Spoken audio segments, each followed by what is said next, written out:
weekend, a time for gatherings and traditions, and Nebraska and Colorado, a time now synonymous with close finishes. Boulder 1997, trailing by 17 in the fourth quarter. Rick Neuheisel's Buffaloes sandwiched two John Hessler touchdown passes around an onside kick recovery to pull within 3.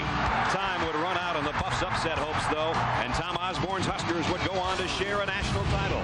The next year here in Lincoln, the Huskers' offense was held without a touchdown, but they still held on for a 2-point win. And last year, the heavily favored Cornhuskers had a seemingly secure 24-point fourth quarter lead before Colorado's furious comeback. Sets, fires to the end zone, touchdown! A nervous Frank Solich looked on as the Buffaloes' chance to win the game in regulation sailed wide right. And in overtime, Nebraska's Dan Alexander got the Huskers to the brink, and Eric Crouch took care of the rest for a 3-point overtime win. Is another fantastic finish in store for us today? We'll find out next on ABC.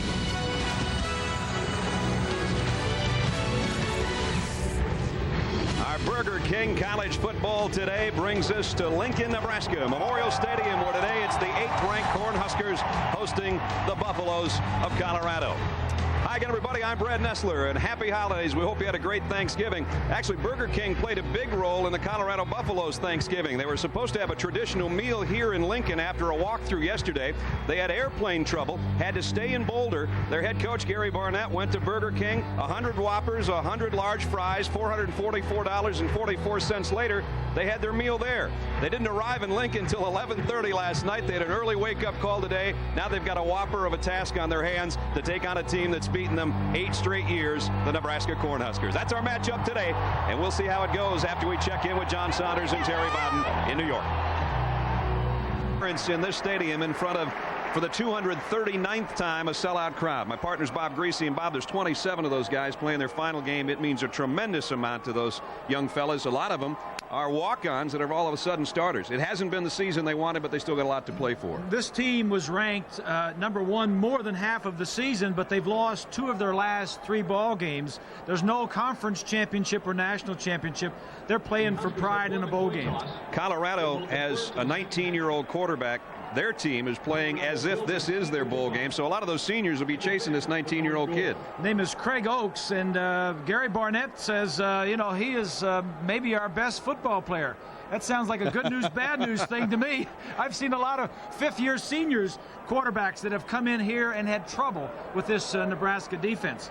If you're going to beat Nebraska, you've got to throw the football. And they will be doing that today, and they've got some good ones to throw it to. With more on that, third man in our team, Lynn Swan. Swanee? Thank you, Brad. Down here on the sidelines, my world, the guy who has to do it for Colorado is number 19, Javon Green. Last year against Nebraska, he had a big-time game, big catch for a touchdown, and over 100 yards. And Nebraska has a history of allowing really good wide receivers to have big days. Just a few years ago, there was a young guy by the name of Troy Edwards from Louisiana Tech who had over 400 yards. That's over 400 yards in one game against Nebraska. A couple of weeks ago, it was number 5, Quincy Morgan, who did Nebraska in 199 yards and 2 touchdowns. Javon Green is looking forward to having a big day, and he's going to be the challenge for the Nebraska secondary, Brad. No doubt about that. We look forward to that. So does Gary Barnett and Frank Solich. Their teams are ready, so are we. We'll be right back. Colorado will get the football first. Bright sunshiny day. It's in the 30s. Could reach 50 though. Perfect day for football here on the day after Thanksgiving. Back deep, Cedric Cormier and Matt Brunson awaiting the kick to Chase Long. And we're underway. And the ball goes out of bounds, and it'll be Colorado now from the 35-yard line. And here's Craig Oaks, the guy that Bob was talking about. 1,500 plus yards, already 3rd in passing yardage among true freshman quarterbacks around the country. Fairview High School this time last year in Boulder, Colorado. A longtime Buff fan, and he's ready to make his first start on the road in this stadium. He's been here before. Kid that likes to study, likes to prepare. Steve Marshall, the offensive line coach, was at Tennessee with Peyton Manning and compares him favorably to what Peyton did in his early years at Tennessee as far as studying and preparation of the game. I said he's been here before. That was with his dad, though, as a 15-year-old fan. Now he's a starting quarterback. And number 1 set to take his first snap here from the 35-yard line. On the ground, Buffaloes are going to lose a yard. Cortland Johnson hit by Randy Stella first, and then he got help from his friends, a lot of them. Let's take a look at the Chili's starting lineup. The big uns up front. Ashworth has moved from a tight end to a tackle and become a good one. Bates, Gray, Gerard, and Rogers round out the front wall for Colorado. Cortland Johnson, we saw him have a great game in this one last year against Nebraska with over 100 yards. Nemeth leads the way. Graham's the tight end. Minardi and Javon Green, the wide receivers. Smalley's already mentioned. Green, their leader, 4th all-time at Colorado, and has 43 catches coming into this one. 4 wideouts for Oaks. Fires, intercepted by Carlos Pope. Pope down the sideline. The defensive captain is going to score. Touchdown, Nebraska.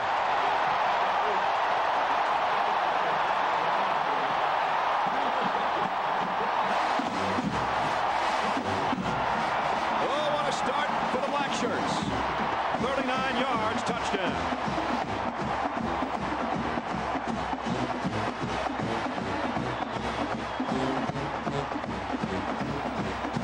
First interception of the year for Carlos Polk, and he takes it to the end zone. One of the seniors you saw being introduced. What a way to start the last game of your senior season. Wow. Excessive celebration penalty is going to make it a long extra point. And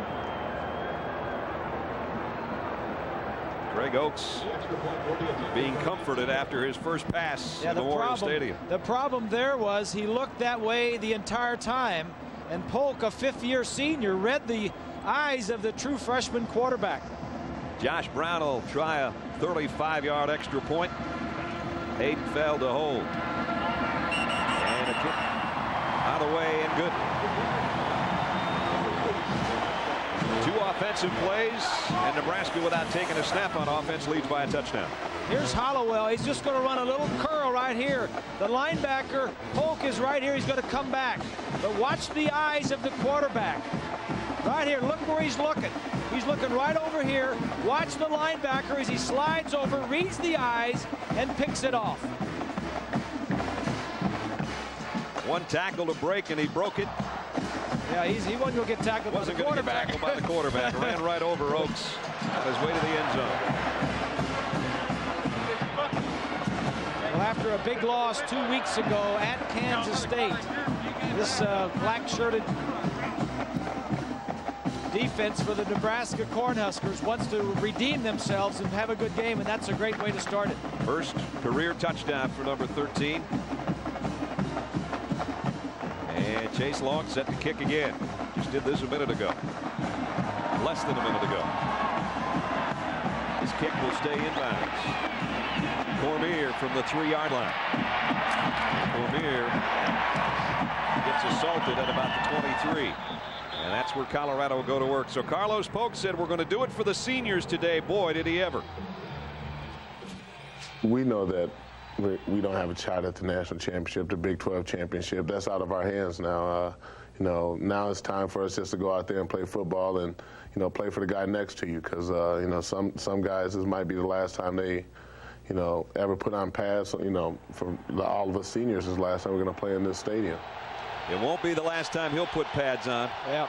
From the 23, Colorado out to about the 27-yard line. Scott Nemeth, the fullback. Let's take a look at the Chili's defensive front. Kelsey, Lohr, Kaiser, Vandenbosch, their senior defensive captain, leads the team in quarterback hurries and sacks. Shanley, Polk, who just took it to the house, and Randy Stella, the linebackers. And the secondary looks like this. Craver, Watchorn, Joe Walker, DeJuan Gross round out the back 4 for the Black Shirts. 2nd down and 5. Oaks' second pass of the day. Plenty of time. He'll run with it instead. Tucks it away. Got to the 32. Looks like he's about a yard short of the first down. I mentioned. Well, let's take a look at the Dell Game Solutions. For Colorado offensively, they got to air it out. They just got to wing it.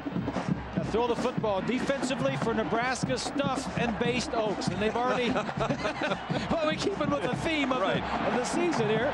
Offensively, gobble up the yards. That means run the football for Nebraska. They've stuffed, they've basted, and Carlos Polk gobbled already. And they're gobbling some more, and it's Vandenbosch. I mentioned the Black Shirts of Nebraska defensively. That's a term it's an honor for the defensive guys to get a black shirt in practice. And it's you have to work long and hard and be a starter to get that. It's not that I don't see the red shirted. That's right. It is a long-time honor. Yes, Van Bosch, you saw come out with 3 fingers up. That's a 3 and out. And they force the punt. Jeremy Flores to kick. And Joe Walker back deep for Nebraska. Return set up by the Huskers. Wobbly high kick. Walker takes it. Got one block, trying to get outside, and he's going backward. Good coverage. And he's tackled way back at the 32-yard line. Anwan Jones down there. He lost 5 on the return of a 32-yard punt. 12 minutes and 4 seconds remaining first quarter. Nebraska on offense when we come back. Nebraska hasn't snapped the ball on offense yet, but they will here from the 32-yard line. We're going to see Eric Crouch in a shotgun. Don't see that much, and he'll run it off the left side, and Eric Crouch almost a first down on his first run. That almost looked like a Northwestern type of offense on their first play. And Eric Crouch, his percentage has been dropping down. He has not been throwing the ball that well in the last 3 or 4 weeks. Still a dual threat with those 17 rushing touchdowns as well as 11 through the air. And he's a good one, but he's been a little bit banged up in the last month. He has. Not only is he the 5th rated passer in the conference, but he is the 5th rated runner as a quarterback. He's up around all the other running backs. Here's Dan Alexander for the first down. The senior I-back takes it out to the 46-yard line. That'll be a first down behind this Chili's front wall. Here's the big eaters. Vogt, Fanoti, Raiola, Hochstein, and Schwab. And Raiola and Hochstein already have been named on several All-American teams. We mentioned Dan Alexander over 1,000 yards. Willie Miller, Wistrom the tight end, Davison and Newcomb the wide receivers, and Dan Alexander with 1,056 before that last carry. A first down carry it was. He'll take it again. This time brought down after a short gain. Got a yard, maybe 2. Jay-Sean Sykes, number 7, in on the stop defensively for Colorado. And here's how that Colorado defense looks up front. Anwan Jones, Justin Bannon, Sean Jarney, and Brady McDonald up front. The linebacking core, Killian, Sykes, and Masoni. Sykes made the first tackle of the game. The secondary, the corners are a little bit nervous at times. Strickland, Robinson, Lewis, and Jackson. Robinson and Lewis. The safeties are excellent. But right now, Colorado's worried about their cornerbacks. On the option, fumble. This is going to be scooped up by Colorado. If Crouch doesn't knock him down, he's in the end zone. Brady McDonald, the captain on defense, has just scooped up an errant option pitch. It's the shades of last year when Nebraska had problems with fumbles. Crouch has not been pitching the ball a lot this year. On the option, he's been keeping it most of the time. But this here, he tries to pitch it to Alexander. And if Crouch doesn't get over there to make this play, he's in the end zone. No doubt about it. Crouch really had to duck that sore shoulder to make that hit. Not many fumbles this year as compared to last year. But as we were talking about last night, they don't pitch it as much, we don't think, and that might be part of the problem. Or part of the reason. At the 27, at any rate, Colorado with a great opportunity here. Johnson, Cortland Johnson into the secondary. Inside the 15, and he's bumped out of bounds. It's first and goal, Colorado at the 8-yard line. Victor Rogers got a beautiful block out in front, and Johnson takes it all the way down to the 8. That's just a well-executed running play right there. And I'm sure that Nebraska defensively is expecting him to throw. That's Gerard and Rogers, the 2 linemen on the right side of the line, coming around, and he doesn't run into anybody until he gets near the 5-yard line. So it's first and goal, Colorado. Trying to tie this thing up early in an exciting opening 4 minutes. Johnson may be down just outside the 5. Johnson, the ball carrier. Stopped on the play. Somebody's hurt down there for the Nebraska. And holding a knee. Huskers. Might be. Yeah, we're not going to. Yeah, it's not. Is it Carlos Polk? I don't know, but it's the numbers of the players that are up walking around. It's good to see those numbers. I think it's Carlos Polk there. Never like to see this. Middle linebacker who scored the first time he touched it. It is him.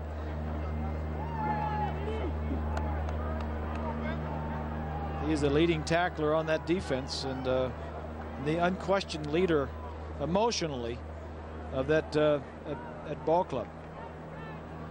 Rockford, Illinois senior, as Bob said, the leading tackler, and they're helping him up. Swanee. Carlos, a very emotional guy, and just one of the great gamesmen. Keeps a lot of games in the locker room. He challenges all of his players. In pregame warm-up today, he came out and he was especially emotional.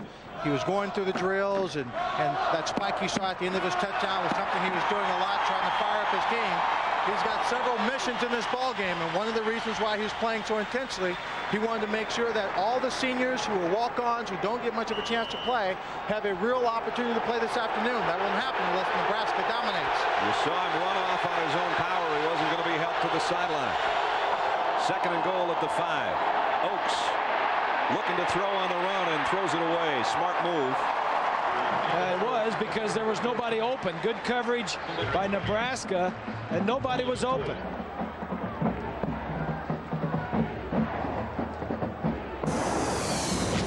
Take a look. Let's go ahead and roll the telestrator and look downfield. The receiver's on the right side. We'll stop it right here. Coverage here, and coverage here. That's a smart thing for a true freshman to do on the road. Give it up. Sometimes you hang on to plays too long. Give it up and come back and try to work the next one. Live to play another day. There you go. 3rd and goal at the 5. Both wideouts tight to the near side. Johnson flushes out to empty that backfield. Oaks is in trouble. He's going to go down. Jamie Burrow in with a sack. And he's in for Carlos Polk. And he's getting an opportunity to play early in this game because of the injury to Carlos. So what looked like a possible touchdown in the making is going to turn into a field goal attempt. You got to take advantage quickly. This Nebraska defense is ranked 20th in the nation, and they're not going to fool around. If you don't get to them and take advantage of it, you're going to pay for it. Mark Mariscal is 6 out of 13 on the year. He's going to try a 29-yard field goal. Mariscal trying to put Colorado on the board, and he can't. He missed it. Well, Colorado can't do anything with a turnover. They still trail by a touchdown.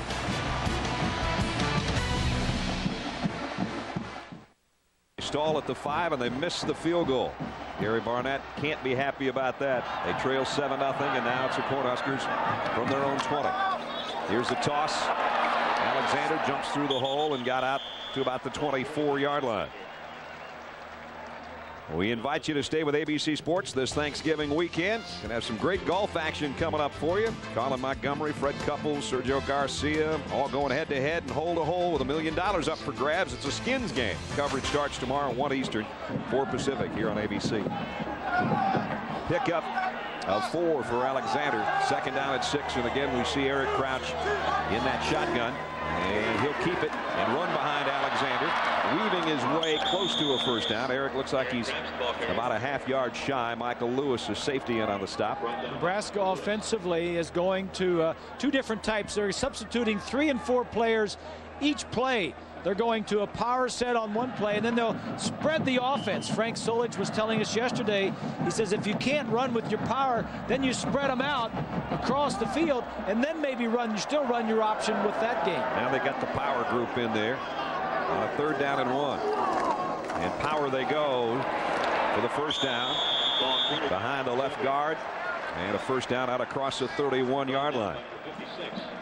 So 8th-ranked Nebraska looking for the 32nd year for a 9-win campaign. Come into this one 8-2, trying to improve their bowl standing, and they take on the Colorado Buffaloes, who haven't beaten them in 8 years and are not off to a good start. This was the first pass play of the ball game by Craig Oaks, the freshman, and Carlos Polk, senior defensive captain for Nebraska, took it 39 yards for a touchdown. That's where we stand. That was a nervous throw by that freshman. Sure was. Here's Alexander, stood up at the line. Nice job by Colorado defensively. Killian made the stop from his linebacker spot. And there's Carlos Polk on the sideline, had his knee rolled up. And you see they've got a sleeve on it already, and Bob, we got a replay I think that shows what happened to him. Yeah, this is, it's never pretty when somebody rolls up on your knee, and this is where it is right there. That's his leg right there, the red stocking. I think it's Gerard, number 65. Yep. It's just going to roll up on it. And it's not meant to go that way. When you get in a pile like that, there's nothing you can do. You're really unprotected. 2nd down, 12. Crouch comes up throwing and got Davison. out at the 39-yard line. Matt Davison a pickup of 8. You know, we were talking to Frank Solich yesterday. He's not only the head coach, but the offensive coordinator. And he was saying that, you know, Crouch has not been throwing the ball well. They've lost 2 of their last 3 games, so they're going to change things up a little bit. He told me that play calling is, I said, you have to watch a lot. He said, yeah, but that's the fun of it. He said, I enjoy doing that. So that's the fun of the games, is calling the plays. This is their 9th run against that one pass, and that run didn't get him a first down. Sean Jarley makes a nice play on Dan Alexander, and it's 4th down and 2. Good job by Colorado.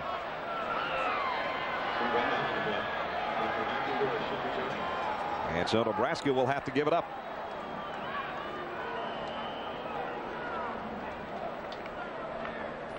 Back deep, John Minardi, one of the wide receivers. Number 17, Dan Hayden. Colorado is 2nd in the nation in returning punts.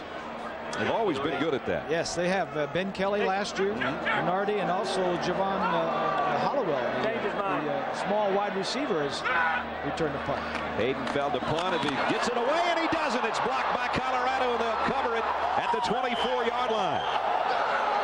Boy, a total breakdown there. There were 5 white shirts around there. I think Jeff Brunson is the guy that got the block. And any one of 5 or 6 guys could have picked it up maybe and run it in.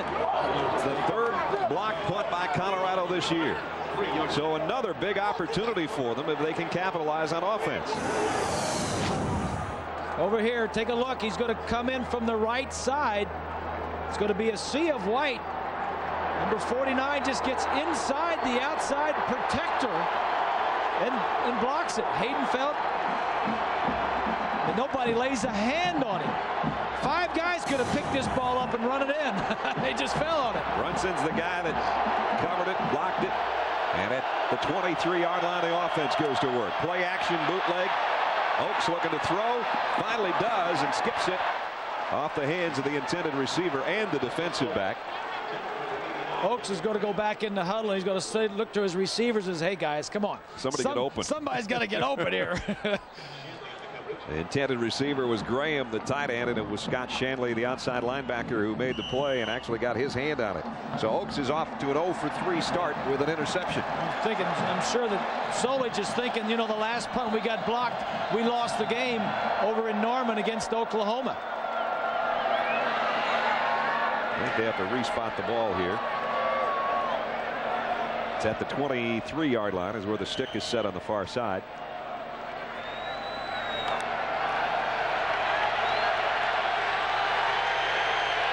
So 2nd down and 10 at the 23. And Cortland Johnson spins inside the 20, got about 4. Vanden Bosch in on the tackle. Swanee, you got more on Carlos Polk?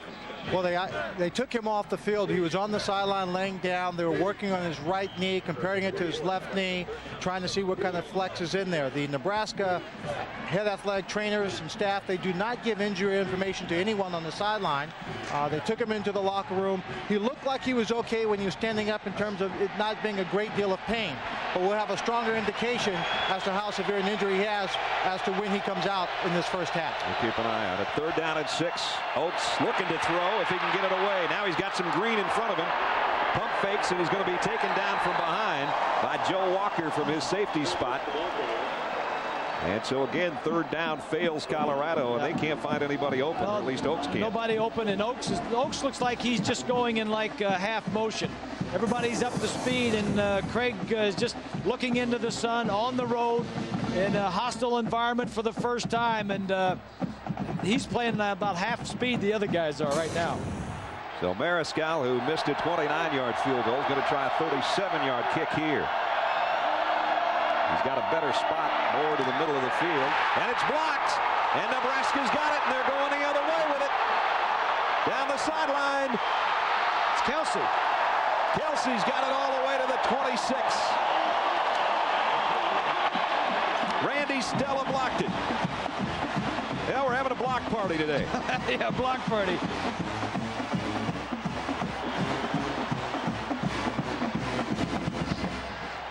But just as the punt was blocked the same way, Stella's going to get inside the wingman and block the punt.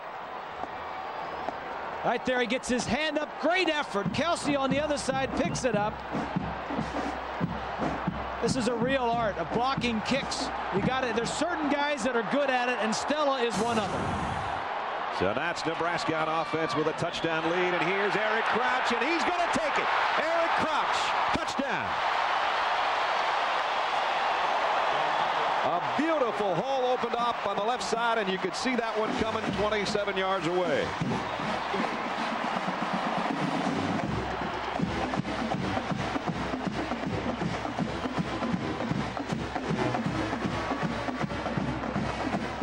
His 18th rushing touchdown of the year.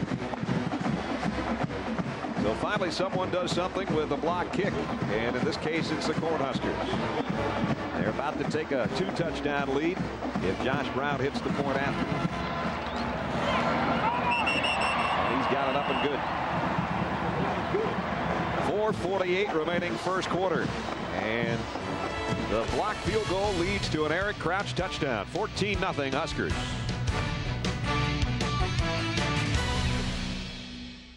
Now an Eric Crouch touchdown that's moved him into the number 3 spot all-time in total offense. And Tommy Frazier and Jerry Taggy very much in his sights. He just passed Dave Humm. Humm did most of his humming it with that left arm. Crouch does a lot of it with his legs. And Crouch has another year left. Yep. Long's kick. 3 yards deep for Hollowell. He'll bring it out. Hollowell across the 20, cartwheels his way to about the 23-yard line. College football on ABC Sports, brought to you by Dodge and nearly 3,000 dealers who invite you to come see what's different. Burger King, got the urge? Tostitos, dig in, kick back, stay all season. And Pacific Life, annuities, insurance, investments, use the power of Pacific Life. I think this is Finotti that's loading up on about a half a pound of bird just on. Look at this plate yesterday. That's one of the big eaters. Hey. That was his second helping. That was his second plate. That's right. Here's Oaks rolling out. He'll keep it. And he's going to get a first down. So his first positive play of the day for Craig Oaks, about an 11-yard run. Go back to the touchdown. Watch the block of Wistrom right here as he's going to come down and block the linebacker right there. Now, the big lineman right there, Finotti, we were just talking about, he doesn't look. He didn't have anybody to block. He's looking around. The fullback blocks him. I tell you, when you got big guys running through holes like that size, yep. He's 235 pounds. There's Riley, the All-American as well. At the 33 now. Colorado down 2 touchdowns. Cortland Johnson in the open field. Johnson, good-looking run out across the 45 to the 46. We'll give him 12 or 13 before Randy Stella can bring him down. Cortland Johnson, as we mentioned, had a big game in this matchup last year. 25 carries, 135 yards for him in that very close ball game that went to overtime a year ago in the cold in Boulder. Yeah, he's the leading rusher for the Buffaloes coming in. The other running back that was helping him earlier in the season, the true freshman Marcus Houston, out for the year with a hip flexor. That means Bobby Purify is the backup now, and there he goes. And Purify goes for 8 yards. He's a true freshman as well. So the running back situation looking good for the future for Colorado. You got that right. And with Oaks, this kid, the young freshman, true freshman quarterback, that Gary Barnett says, you know, he is the best player on our ball club. A true freshman, and you've got a running back, Marcus Houston, that we're talking about, and the rest of the running backs. It seems to me like the skill positions are pretty well set for the next couple of years. Absolutely. At the 45, second down and 2. And it's Johnson. Be close, but I think he's a couple feet short. Scott Shanley having a good game in that outside linebacker spot. The sophomore made the stop. And you're talking about Marcus Houston. They're so high on him, the freshman tailback who had the hip flexor muscle tear in the fourth quarter against Washington. And Gary Barnett is hoping that they can get a medical red shirt on him because he didn't play more than 20% of the team's plays this year. Yep. It's a young team. In fact, Barnett brought a lot of the players, the young players, to this game today just to get him to see the environment on the road at Nebraska. Third in the yard. Whoa. Third in the yard, and Brandon Drum just got banged. Took a step forward and 3 back. He sure did. He might have gotten a first down with forward progress. He ran into Jason Lohr, and as Bob said, he had about a yard forward and then 3 back before he fell down. And no, I don't think he got it now. They spotted back at just inside the 44. And so it looks like 4th down and a couple of feet, and Colorado's going to go for it. Here's a look at the line of scrimmage. Boom. There's just nothing there. There was no penetration one way or the other, but there was just a line there. 4th down. Colorado goes for it here. Down 2 touchdowns. Cortland Johnson, I don't know. Second effort got it for him. Yes. Troy Watchorn hit him in the backfield, and Cortland Johnson spun away and got a first down. So they put it down just outside the 42, and you'll see our 1st and 10 line presented by Pacific Life is right about down at the 32-yard line.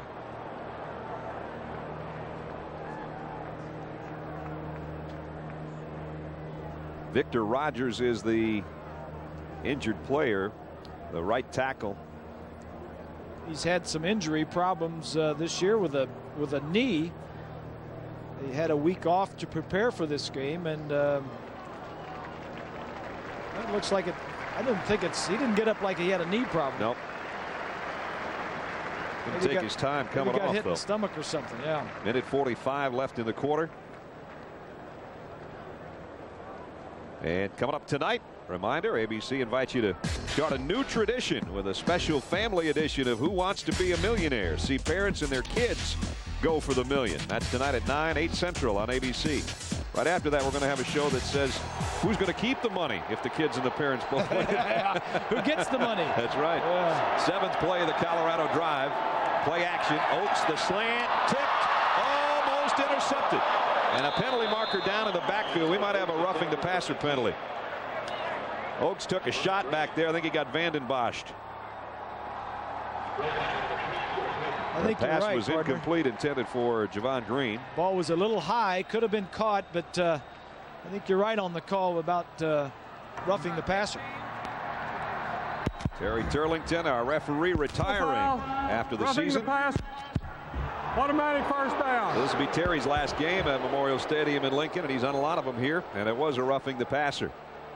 So Oakes will take the first down any way he can get him, as he got Kyle Vanden Bosch on that last play. And Vanden Bosch will take your head off sometimes after the play. Well, take your leg off. Well, actually. and it really, he was thrown into him by the blocker that was over there on that side, the tight end, Sipnewski, number 47. So it really wasn't anything intentional. So it's a first down at the 27 for the Buffalo, trailing 14-0. Toss sweep, Cortland Johnson. Boy, he had an opening, took a big shot in the secondary, and still got almost 10 yards.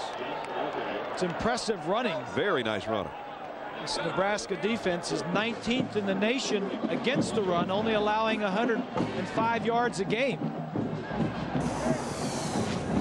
He might have gotten the first down. He did. Colorado already has nearly 60 yards rushing in the first quarter. Great hole there. So first down at the 17. Colorado's been down here several times. They had a missed field goal and a blocked field goal. Now they got a first down again at the 17. 2 tight ends set. Here's Oakes rolling, wide open, Green in front of him. He overthrew his receiver, and it's almost intercepted. DeJuan Gross almost had a gift in the end zone. Oakes may have been better left to run that football. Yeah, well, it's a play that a lot of teams are running. And he was outside the pocket. He's trying to hit the tight end as he's going to roll out this way. Now, there's not many people open, but there is an opening just a little. He's trying to get the ball right here and just overthrows it. You know, it was open for a little bit, and he knew it. He said, I got to throw it well. I'm on the run, and he's just not settled down yet. He's 0 for 5. Whoops, and a pitch to nobody. The whistle had blown. The tailback didn't move because he heard the whistle. Vanden Bosch was licking his chops there trying to get to that football. But the whistle had stopped play. And what the Buffs and Barnett needs, and he knows it, is a completion by his young quarterback on the road. Steve Watson, the offensive coordinator, calling the plays, and you know, there aren't many easy things against this Nebraska defense, but the quarterback needs to get into some rhythm and some positive flow. He'd take any kind of completion. Yeah, right now. you know, 0-5 and an interception. That's not a good way to start. 3 wide receivers for him here, including Hollowell, who's in motion. On a 2nd and 15. Oaks trying to fly one out there to Hollowell, and that's incomplete. And that is an easy throw. I mean, they're trying to get the easy things to him. Hollowell just wasn't wide enough. They got the ball snapped too quickly. The timing, all these little things, the back was in motion. The little things, he should have been a little bit wider before he snapped the football. So now they face a 3rd and 15. And the way they've been kicking the football, they would love to pick up that 15 because the kicks certainly aren't automatic. One is missed and one's been stuffed. Then the next thought is you may not even go for it. If you pick up 7 or 8, 10 yards here. Try it again, huh? You may just go for it on 4th down. Just under a minute left in the quarter, and Colorado is still looking for a 3rd down conversion. This is a long one. Oaks hit as he's thrown, and we might have interference now on that hit. That one, Keo Craver met the receiver before the ball got there. It was very close, but I think it was a little bit before the ball arrived. Minardi was the intended receiver. Craver, the junior cornerback, who's a good one.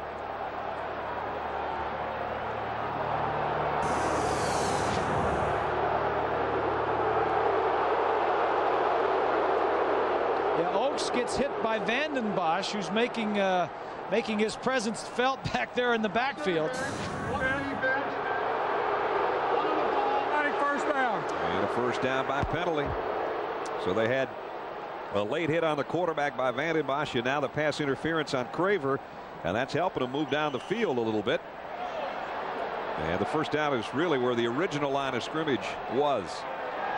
So 1st down again at the 17 for the 2nd time on this drive. 2 tight ends in there, Graham and Sipnewski. And Cortland Johnson's been the only bright spot on offense so far, and here he comes. And runs into a pile of red. Got about 2 to the 15. Jeremy Slechta made first contact along with Lauren Kaiser.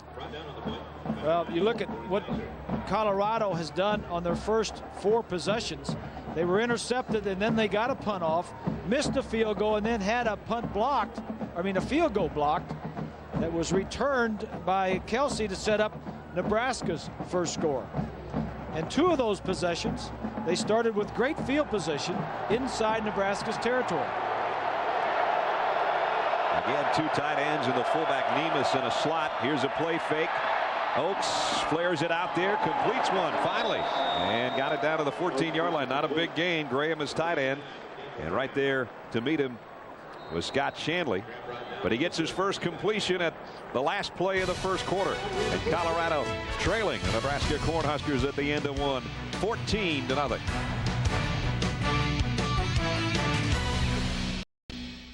Nebraska leading Colorado by 2 touchdowns, but the Buffaloes again in scoring territory, but again facing a 3rd down, a long 6. 12th play of the Buffaloes drive. 5 wideouts for the freshman Oaks. And here comes a blitz. Throws in a hurry, incomplete. And no flag that time on Shanley, who ran over Hollowell. Yeah, Oaks is just not throwing well. He's not moving his feet, not setting his feet. There was a receiver open. He just needs to settle down a little bit. And it's not surprising that a true freshman would come into this environment, Brad, and struggle early. Yeah, they're going to try another field goal. Mark Mariscal has had a day to forget so far. This will be a 32-yard attempt. Missed one and had one blocked.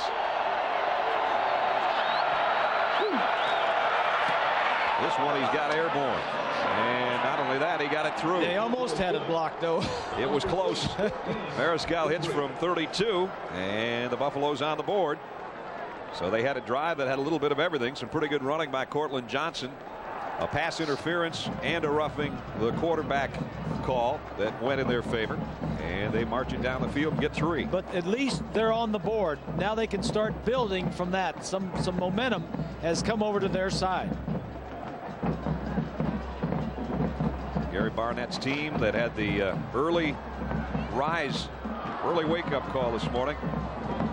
Swanee, they're thinking about maybe doing that in the future. You were hearing, right? Well, that's right. I talked to Gary Barnett, and I talked to several of the guys on the football team. And at Northwestern, Gary's team always stayed at the university, practiced there, had security of their practice, and left late in the evenings. The only team they didn't do that for was Penn State, because you had to land in Harrisburg and take about a 2.5-hour bus trip.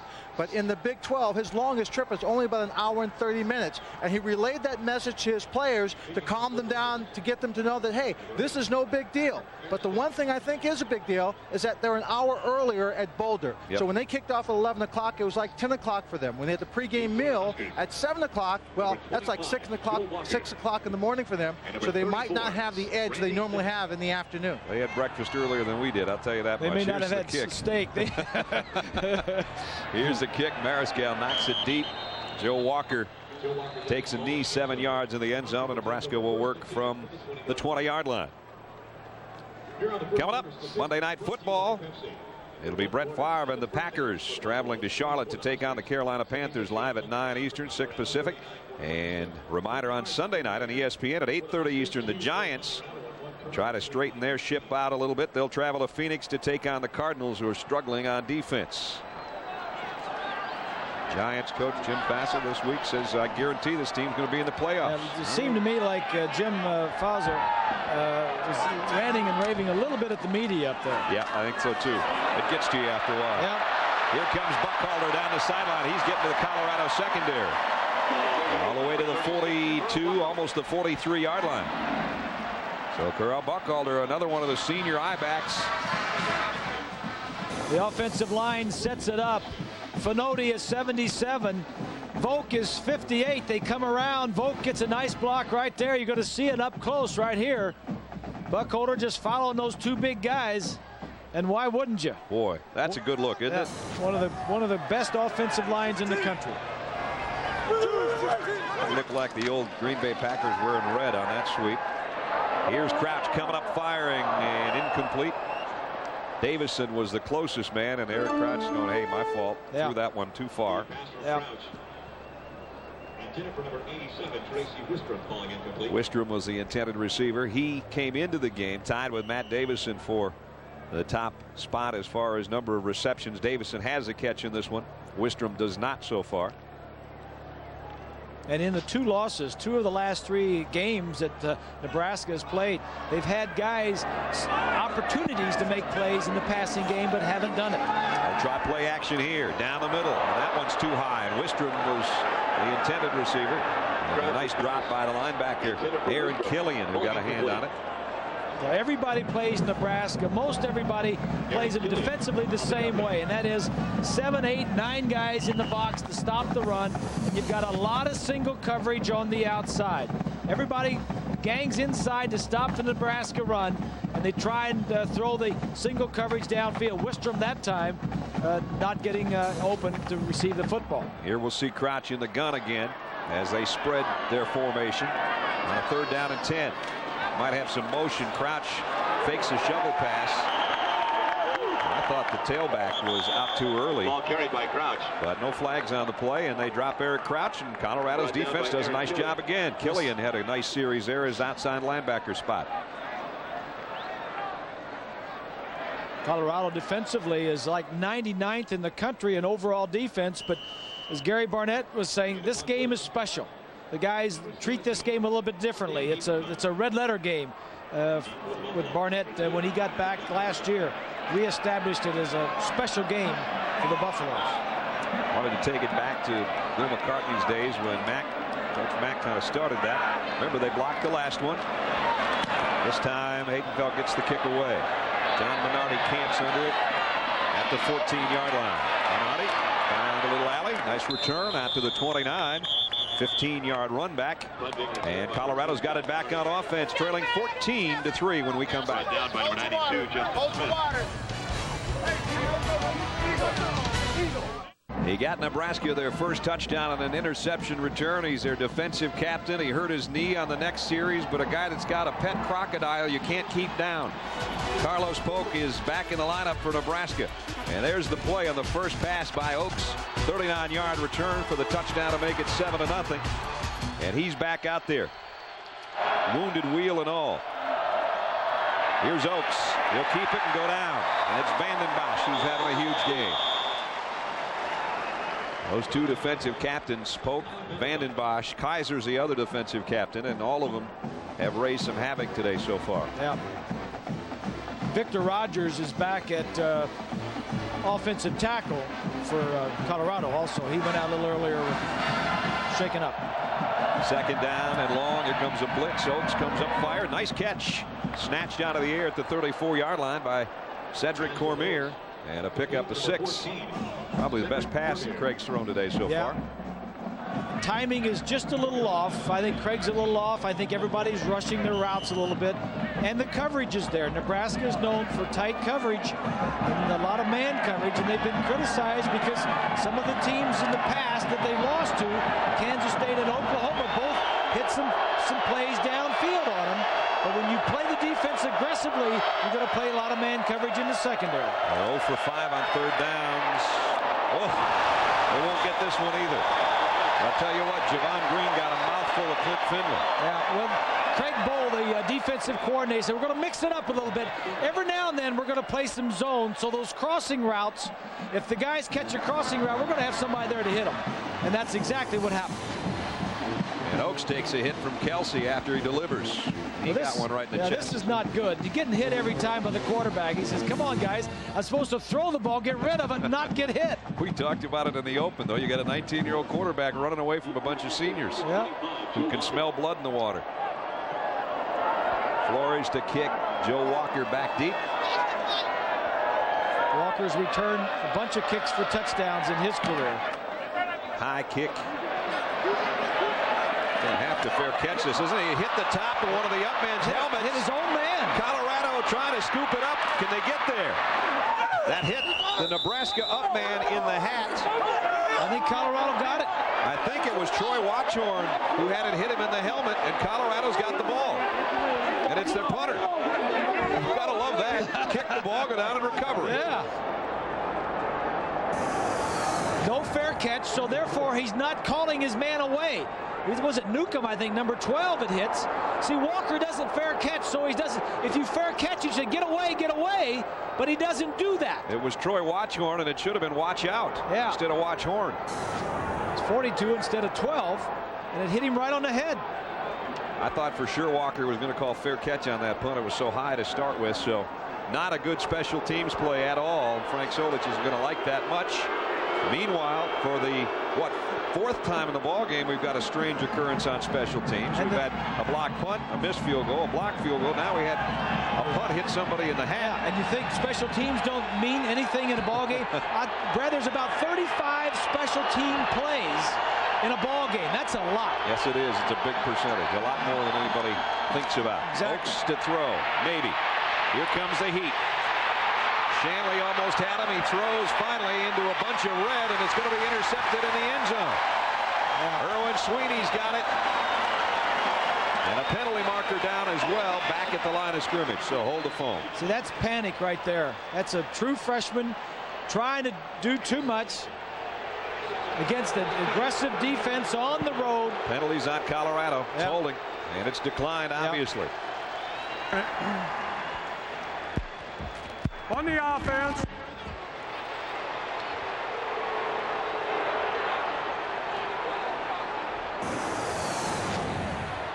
Well, first of all, nothing's open, so you're going to scramble. Nothing's available. Now you say, all right, get rid of the ball. The coaches tell me, get rid of the ball. He tried to probably throw it through the end zone, or he saw a man open, but you just can't throw it up for grabs. Oh. And you saw a very agitated, not only Gary Barnett, but before that, Frank Solich. And I think I know why Frank's mad, because he thought he was in the end zone. I quite frankly did too. I thought this was coming out to the 20. No question. That's about as hot as you're going to ever see Frank. Yeah, that's right. And now they're holding Frank back. He might be a little guy, but he was a heck of a fullback. He was. They're holding him from the side judge right now. Oh, things are getting warm here in Lincoln. So they'll work from the 1. And Willie Miller is hit in the end zone. Gets out to the 1-yard line. No question that was a big call because it was intercepted right on the goal line, and his momentum, I think, took him in. That's what I thought from here.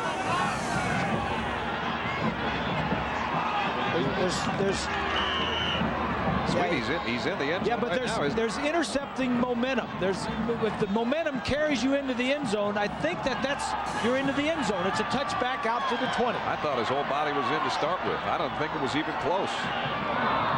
So instead of working from the 20, they're still working from the 1. And again, they go straight ahead and swarmed under after getting out to the line of scrimmage and maybe getting another foot. Jay-Sean Sykes hammers Willie Miller. And now it's 3rd and 10 from about the, well, let's see if they put it down at the 2-yard line. They put it at the 3, actually. There's this intercepting momentum. If you intercept the ball, if a receiver's going downfield and the defensive back is going inside the 5 or the 3-yard line with him, and the defensive back intercepts it and runs into the end zone, it comes out to the 20. Right. Now it's 3rd down and 8. See if Nebraska will risk a throw from here. Colorado brings everybody up. They're showing blitz. They back out of it, and on the option, it's Crouch. And Eric gets out to the 10-yard line, which at least gives him some room to punt from.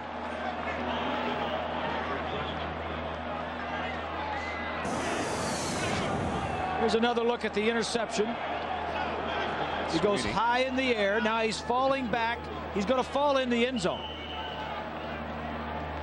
Falls in the end zone. His butt's completely in the end zone. How that could be at the 1-yard line, I have no idea. Yeah. But at any rate, now they got a kick from here. So the good news was they got an interception. They thought they'd have it at the 20. Instead, they've got Haydenfeld, who's already had one stuff today, 5 yards in his own end zone. And don't think the Buffaloes aren't loaded up right now. They got everybody uptight. And it came from over this side. And they got close again. They didn't get it, but they got very close. Minardi gets back to the 39. Now an end around. Little razzle-dazzle, but a long way to go for Michael Lewis. Lewis got a block. Got the corner. Lewis coming back the other way and got it to the 48-yard line. Wow.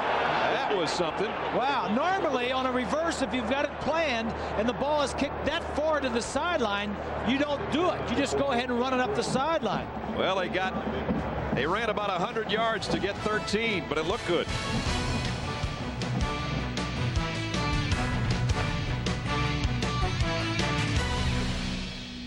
Lynn Swan and our Thanksgiving ABC crew with you on this day after. We hope you had a good holiday.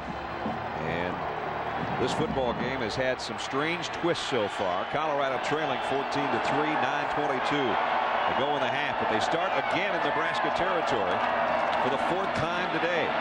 Cortland Johnson got about a yard, and that's it. Well, we talked about the young quarterback going against this defense. The first pass of the game is picked off. He's been rattled and gotten after, basted, and whatever.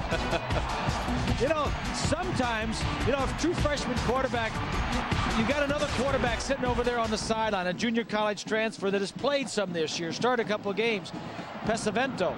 You might do this quarterback a favor, Oaks, by setting him down, letting him watch a couple of series on the sideline, and then get him back in the ballgame. Good point. 2nd and 9. This time, the Oaks hooks up with his receiver. Out of bounds at about the 39 is Minardi. And Bob and Brad, one of the things that they've asked Craig Oaks to do to protect him a little bit, because he is a young guy, is throw a lot of the short passes so he doesn't have to throw the ball deep. Well, that plays right into the hands of the secondary for Nebraska. If the receivers are not going to press him deep and stretch the field, then they can sit on the short routes. Just like when Carlos Post picked that one off for a touchdown, he was sitting on the short route anticipating it would come, and sure enough, Craig Oaks came to it. He's 0 of 6 on 3rd down conversions, all under 7 yards. At least they've got a shorter one here. 3rd and long 2. Cortland Johnson's got this one. He's got a touchdown. Cortland Johnson's going to take it, and Colorado's back in the football game. 39 yards as it opened up for him off the right side, and he cruised to the end zone.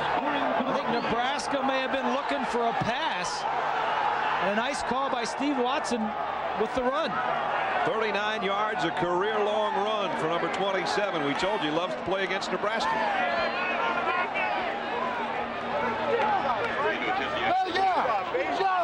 Good job, Daddy. Trying to cut it to 14-10 now, with Mariscal in for the point after.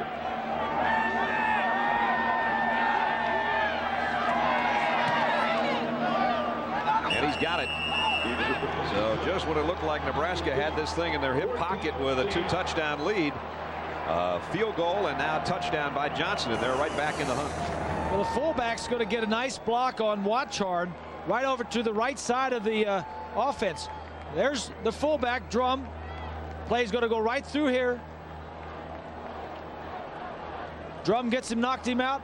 I think everybody was up there playing pass. Rogers, number 71, gets a nice block on the outside guy. That's cruising right there. That is. And Bob, I think that's a play that in most cases that Carlos Polk, playing at linebacker with a stop. I watched him on that play. He engaged the blocker. He was sliding to his left. There was somebody right there. But I think if that right leg had been stronger, he would have driven a little bit harder, been able to fight that. And he could have slid right into that hole and stopped that play. But I think he just doesn't have the mobility yet in that leg. Cortland Johnson, who we said had 135 yards last year, has almost 100 now with that touchdown run. And Swanee, if he doesn't have that mobility in that leg, he really shouldn't be in there because he's hurting the team. Well, you're right. I mean, but he's an emotional leader. Yeah. He wants to play, Sure. and that's probably why he's out there. Exactly. But his backup was doing a good job. I think maybe if they leave him out, see how this game goes, they'd be better off. Mariscal to kick. Joe Walker 3 yards deep. And Joe gets across the 20 out to about the 23-yard line. College football on ABC Sports, brought to you by the Wide Track Grand Prix by Pontiac. Wider is better. The Husker Power 30,000 square foot workout facility here. This is like a shrine, folks. Yeah, we wouldn't know, though. Well, Swanee knows all about that. We walk by it, yeah. Yeah, we walk by it. Swanee walks in it. All started with their weight program back in the late 60s, and they have become really what everyone else models their facility after. Out to the 30-yard line goes Dan Alexander, who's been one of their weightlifting champions in the past. Swanee, you spent some time down there. Oh, absolutely. And Dan Alexander is the only freshman ever to be lifter of the year. And that man, Kyle Vandenbosch, he's the only football player to be two-time lifter of the year. And that doesn't mean just football. That's all sports here at Nebraska. And they work out it hard and heavy, especially in the offseason.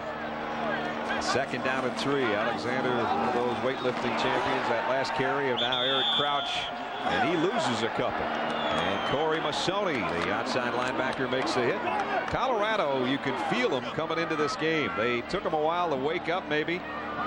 They are against an opponent that's beaten them 8 straight times, but now they got the momentum shifting their way a little bit. Well, as we mentioned, this is a special game for these guys. They moved this game to the end of the season. This is the 5th time that it's been played on Thanksgiving Friday, and this is about all they've got to play for. A win here today would make their season. Gary Barnett said it's an honor to play the day after Thanksgiving, and we don't want the game moved. We want to stay here. We want to keep playing these guys in this game. Here's Alexander. Got a nice block in front. I don't know if he got the first down. He got very close. Robbie Robinson, the safety, made the tackle, and the spot will dictate whether or not he got that first down. Looks a little short from here, but we'll wait and see.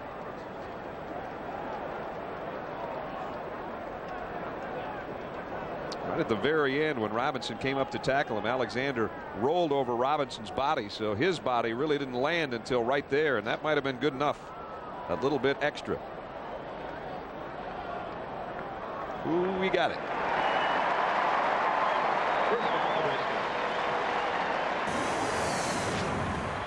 Take a look from behind. Hochstein and Schwab both pulling 65 as Schwab. Alexander reads the block. This guy was a wrestling champion in high school, Alexander. He just kind of landed on the guy and just rolled over him. People forget he's 245 pounds. The way he bounces outside like that. He got the first down by inches. And now he goes off the left side for a couple. Coming up next, more college football for you. Lone Star rivals battle with Jamar Toombs and from Terry Bowden online at ESPN.com. Keyword BCS. So Brent and Gary Jack are waiting. How would you like to have Mac Brown's problem down there with two really good quarterbacks? The young fellow will have the nod today. 2nd down and 8. And Crouch comes up throwing. And Eric throws, caught by Davison, and Davison run right into the drink tray down there. Got 9. Nice catch. Matt Davison started his career, as everybody remembers, with the big catch as a freshman against Missouri that helped send that game into overtime, and trying to become the team leader in receptions 3 straight years out of Tecumseh, Nebraska. He's 2nd in career receptions and yards. Behind Johnny Rogers. Yep. Back to the ground. The Huskers go out to the 48-yard line. Remember that day? Brent was calling that game. I remember we were watching it, looking back to November 8th of '97. Scott Frost with the throw off Shevin Wiggins and the dive, and Davison with the miracle reception that helped send that game to overtime. They went on and won it. He said at that time he didn't know the magnitude. He said, I was just an 18, 19-year-old kid. I didn't know it was that great a catch. Yeah, it didn't happen at the end of the year. They actually went on to win a share of the national championship. Right. And without that win, they wouldn't have. 2nd down along 6. Crouch on the keeper. Eric's got a big opening inside of 40. Puts a move on the safety, and he's down the sideline all the way to the 20-yard line. Best run of the day for Crouch. Goes 32 yards. No question. And I think one of the reasons why Eric has had some problems throwing in the last 3 or 4 ball games is because of all of the running that he does and all of the pounding that he takes. The option there, the man goes out to take the option. Now watch the way he gets hit here. I mean, this is pounding. You're going to ask quarterbacks, option guys like this, to take this pounding when they get hit and then go back and try and throw the ball as well as a finesse quarterbacks do that don't run. Yeah, you can't do that. At the 20, 65 yards now for Crouch. And Willie Miller, the fullback, got a yard. Jay-Sean Sykes made the tackle. Eric Crouch talked with us about that shoulder injury. He says, you know, it happens, and I'm not going to use that as an excuse. But I'd never put any blame on that because I always expect myself, even with a slight injury or something that has bothered me a lot, I still expect myself to make big plays and to be able to fight through those things. I've always felt that way, about myself and the way that I go out and play. Everybody thinks of his speed, and he is a tough kid. He is. He is. He is tough, and he is quick. Here he is with a lead blocker in front on a 2nd and 9. And he gets rattled down at the 15-yard line by Sykes again. It's going to bring up a 3rd down at about 5. You ask all of the defensive coordinators from all the different teams that play Nebraska, and they'll tell you that Crouch is the key guy in this offense, not the I-backs, and not the tight ends or not the offensive. The guy they mentioned is Crouch. The offense is built around Eric. Eric's going to take a timeout here, I think. And we'll take one as well with 4 minutes, 3 seconds remaining in the half. Good ball game going. Huskers lead by 4.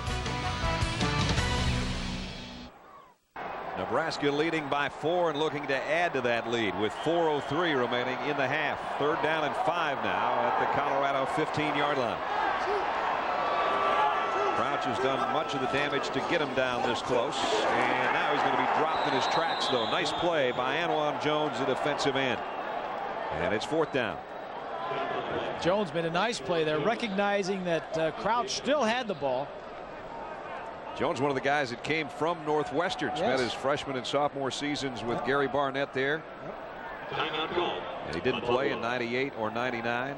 And they were hoping they could get maybe another year out of him next year on kind of a strange quirk, a problem that was actually Colorado's with his grades, not with him. And they're hoping they can get him back next year. He sat out 2 years, and he really needed to only sit out 1. Right. A little undersized for a defensive end, but playing well.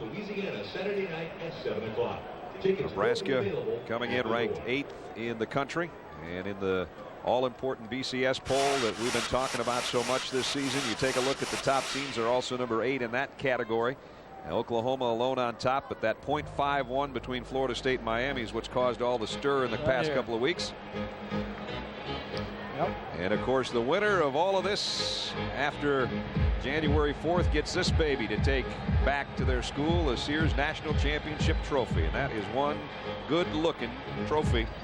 And right now it's Oklahoma that hopes they can keep their winning ways alive. Of course, they've got to play again this weekend, and then we'll see them in the Big 12 championship against Kansas State next week. If they win those two, they got a date there against, it appears now, either Florida State or Miami. Josh Brown's going to try a field goal, 32-yarder, to try to stretch the Nebraska lead back to 7. And I don't think so. He missed it to the left. He's had problems this year. Yes, he has. Both kickers have had problems going this way today. And so Colorado holds. Another missed field goal.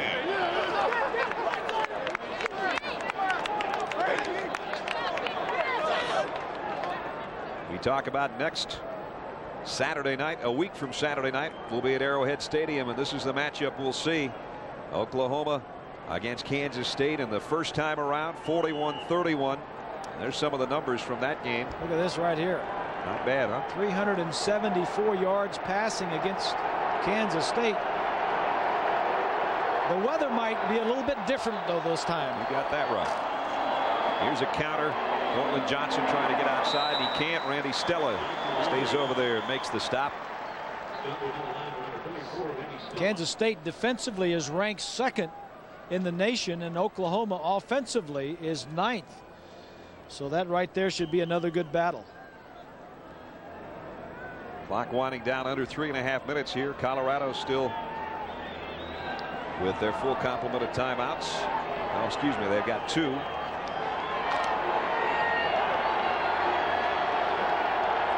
Second down and 11. Play action. Oaks throws on the run. Would have been a marvelous catch by Brandon Drum. He just couldn't hold it. That's a tough one, right over his shoulder for the fullback. And it's going to bring up third down and 11. With 3:05 left, so they've got to go 11 yards to get our Pacific Life 1st and 10. They're bringing us our 1st and 10 line today, and you can see where they've got to get to pick up the first. And now the crowd getting into it for the Nebraska defense.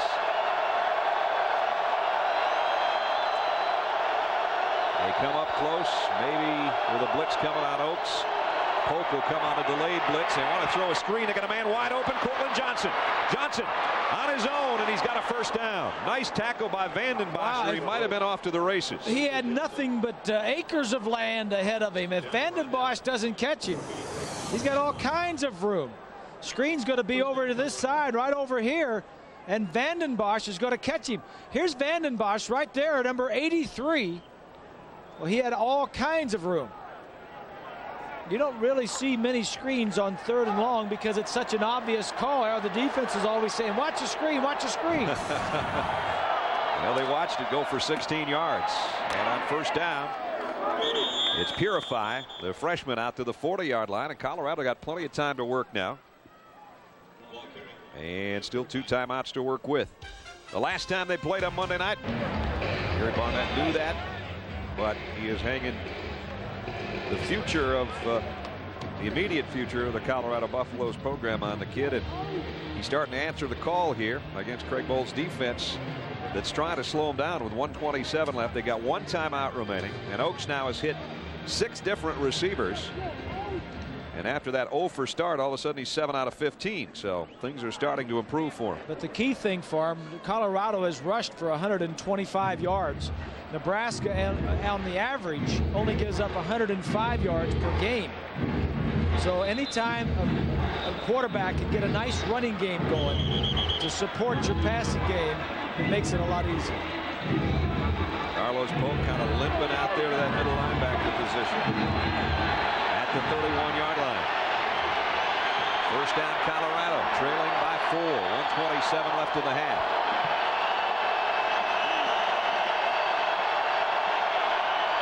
Oaks facing the noise. Again, single coverage on the outside receivers. And the Nebraska defense, they're going to go with a swing pass the other way, and that one is just swallowed up by Jason Lohr. That had big play potential too, but Lohr took that away in a hurry. Boy, there was nobody home on that backside, and so the defensive linemen for Nebraska have made some game-saving or touchdown-saving tackles. Lord, a defensive tackle recognized that and went out, slid out, and made the play. Second down at 12. Oaks complete. Minardi's got it. Trying to battle for the first down. He does a pretty good job to get it inside the 25-yard line to the 24. Dewan Gross is there to bring him down. And 45 seconds left.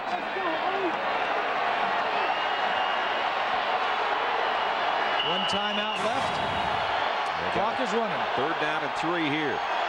Huge third down if they're to think touchdown on this drive. And in and out of the hands of the intended receiver. So they're going to have to settle for a field goal attempt. And that hasn't been their strong suit necessarily so far today. They've missed one. They've had one blocked, and they've made one. Mariscal did make his last one, though, 32-yarder. And they're going to put him right about in that same category on this next one. Yeah, and I wouldn't be surprised to see some shenanigans on this one. Now, this one's deeper. This is going to be 42. If you've got a fake one and you've been working on it all year, this is the last game of the season. You got to hold them back for anything. Don't take it to the offseason with That's you. right. Lined up from 42, and they'll kick it on the way. No good. Just outside. So they miss another opportunity to close the gap on Nebraska, and they still trail by 4.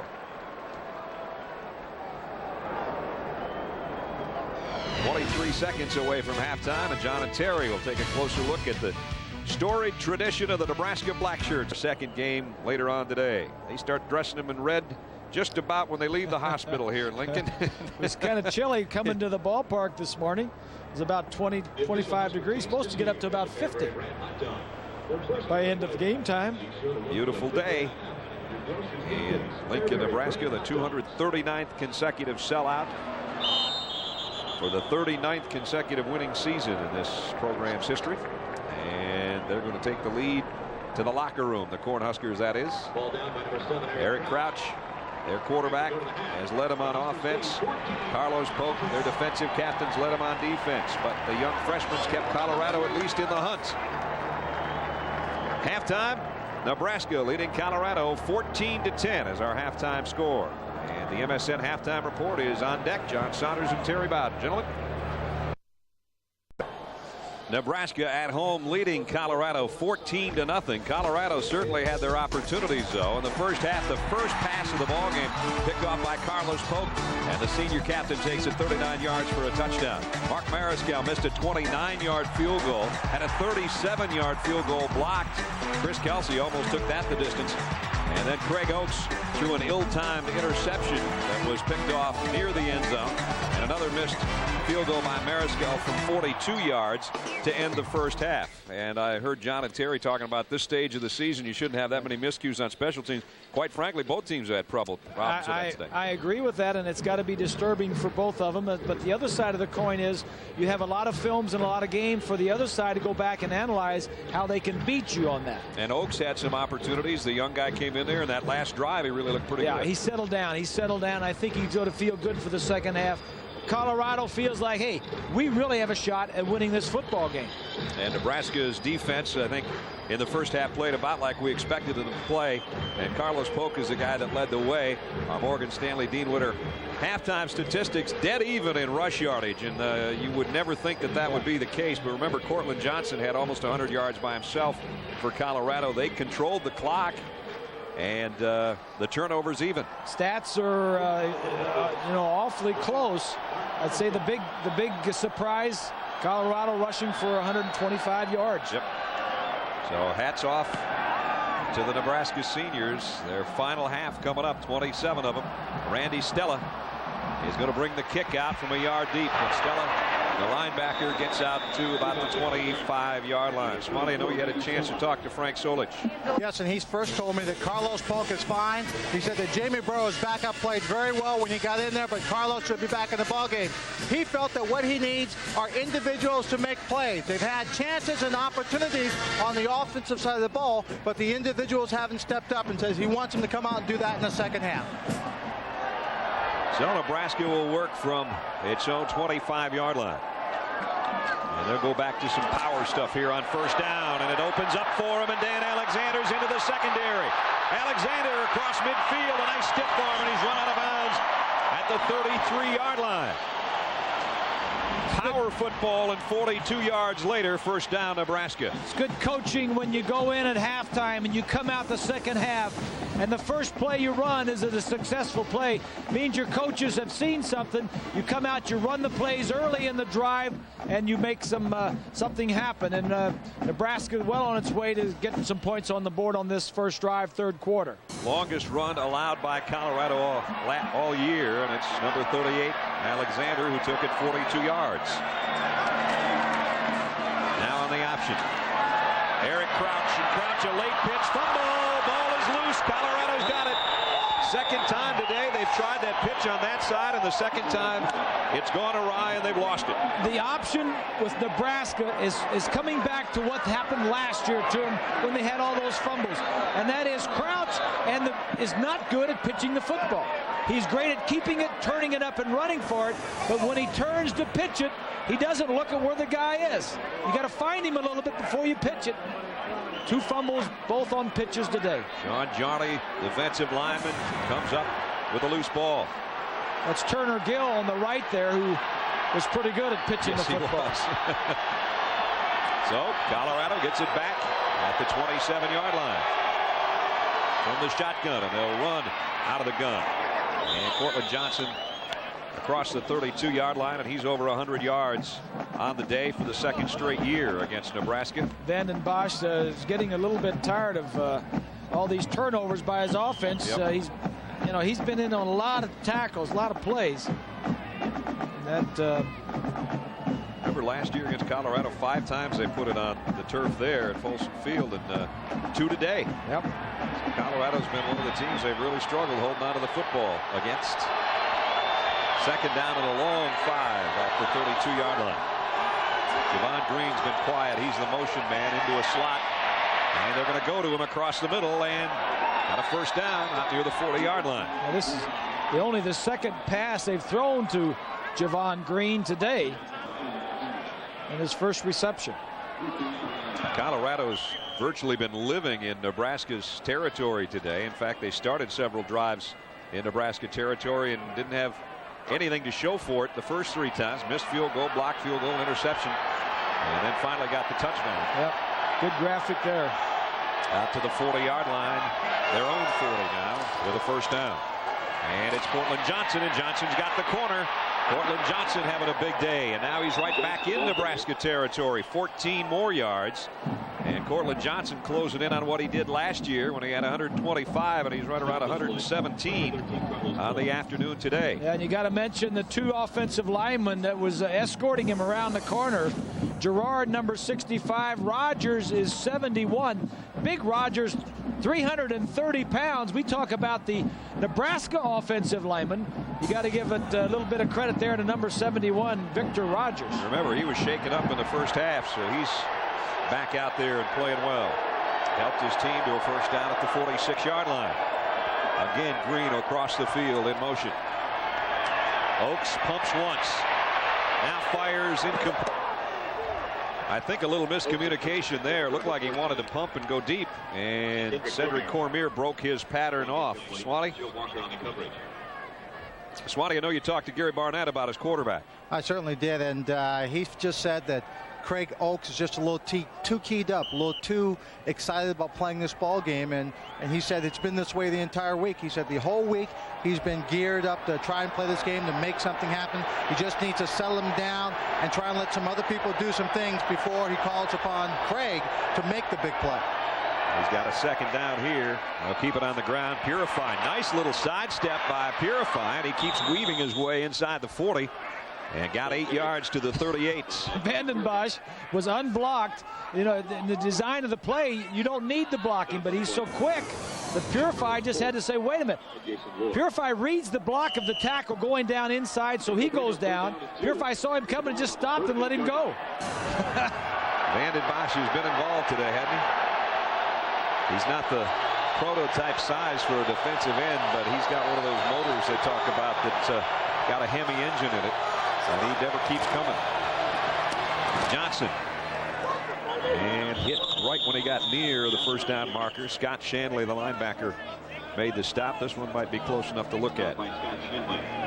Colorado has run 44 total plays today. 28 of those plays have been run in Nebraska territory. You'd think they'd have a huge lead with that kind of statistic, but missed field goals, missed blocking assignments, and credit the Nebraska defense too. And an interception at the goal line, the Nebraska goal line. So let's see if he did get it. Ooh, boy. That one's about an inch. That's just the length of the clip on the links. Well, you got to go for it because you're not going to kick it. Your field goal kicker has not been doing well. And what would a punt get you? Not much. If you kicked it in the end zone, you only gained 16 yards. That's right. And with Nebraska's offense, it doesn't mean much anyway. They can eat up yardage like mad. So 4th down and a clip of a chain. I'd try my cadence first if I had a stuttered cadence. Straight ahead, quarterback has to bounce outside. His second effort got it for him. He didn't have it the first time, I can guarantee you that. He came bouncing way back, didn't he? So Oaks hits the line, bounces around, and then squirted off that left side for the first down. Watch as Oaks is going to bounce back. He tries the right side, and that's a Walker 25 that knocks him back. And he said, well, if I can't get it on the right, I'll go around the left. Another shaken up offensive lineman, Justin Bates, being helped off.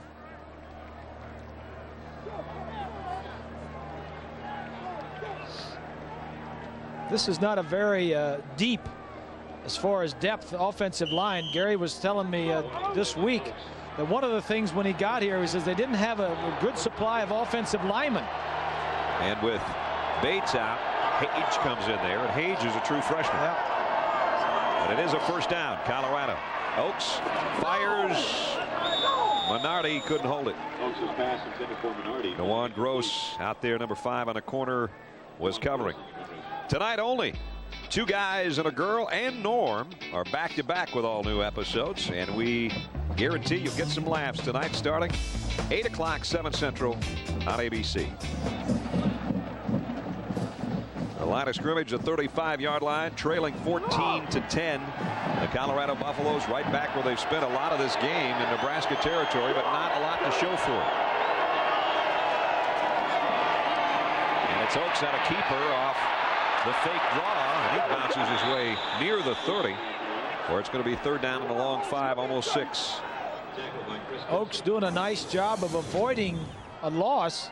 First, Stella, 34, is going to have a shot at him. And then Vandenbosch, 83. He does a nice job to get back to the line of scrimmage or gain a yard or 2. Finally, Kelsey pastes him there. 15 hard-earned yards so far on the 7 times that he's been handling the ball. Here's another big 3rd down. Watch your blitz right here. Quick throw on a slant. Got his man. First down, and it's McCready down to the 15-yard line. I like that. If you see a blitz, throw in the direction of the blitz. That will usually get it out of. That'll get it out for you. McCready's the guy that said this is our 1-game season against Nebraska. Yeah, here's the blitzer, and here's the slant coming in from this side over here. Nice job. That may be on the line. Yeah. Because he had some opening down there. They weren't bumping, they weren't pressing on the wide receivers, and there wasn't that extra man out there. 3 wideout group for Oaks on first down at the Nebraska 15. Javon Green in motion. Here's a counter to Johnson. And Cortland Johnson almost got to the end zone. Ball came loose. Nebraska covers it. Now was the ball dead? Yes, it was. The field judge has already come over and made the call. I think that's a good call. Foolishly, Johnson was reaching the ball out to try and score, and when it hit the ground, it came out. But you know, I don't blame him. I guess you want a touchdown so badly, but you gotta take care of the football. Knee is down. Knee's down. Great look at it right there, and his elbow hits. Then the ball comes loose. Good job, guys. So it is 1st and goal. Colorado at the Nebraska 2-yard line, trying to take the lead for the first time today. Cortland Johnson, touchdown, Colorado. And they are in the lead. Ball carried by number 27, Cortland Johnson. Carlos Pope, the middle linebacker, is not his old self. I think that injury is really affecting him.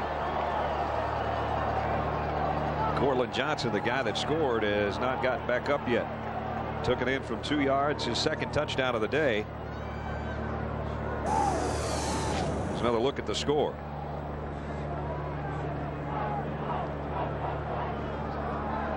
Well, I don't know what. I don't know where the injury would come in. He looked there. like when he was laying there on the ground, like he wasn't bothered by anything.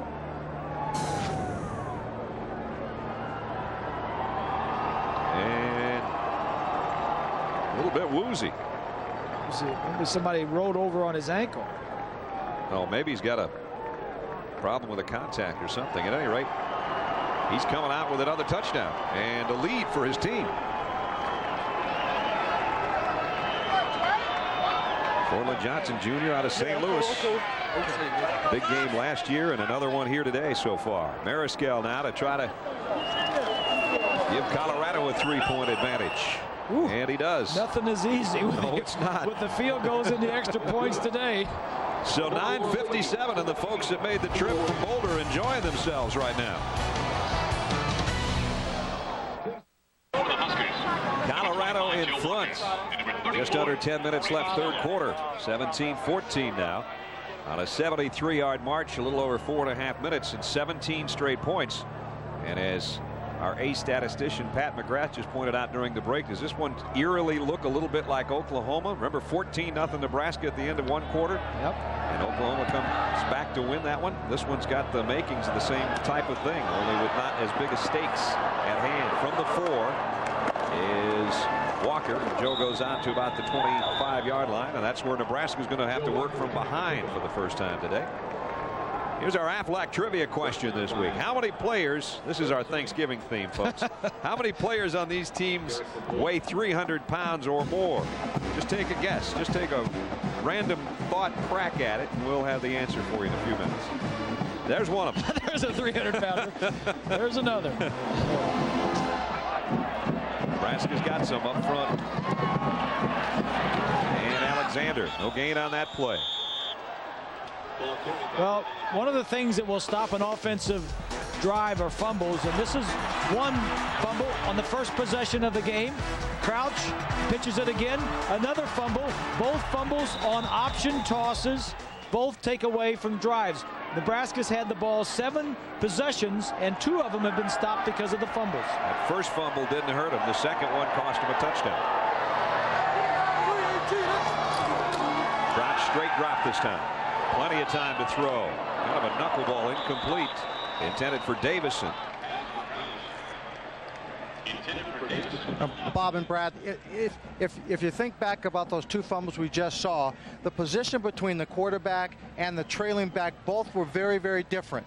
And I think what Eric Crouch ends up doing is the backs think he's going to run with the football. At the last minute, his pitch is very short, very quick, and I don't know that they think he's going to get the ball. They're going to get the ball because they anticipate him running with it so often in that situation. And Eric has readily admitted to us that he hopes to make a big play by some of those late pitches by taking the shot at the very last moment.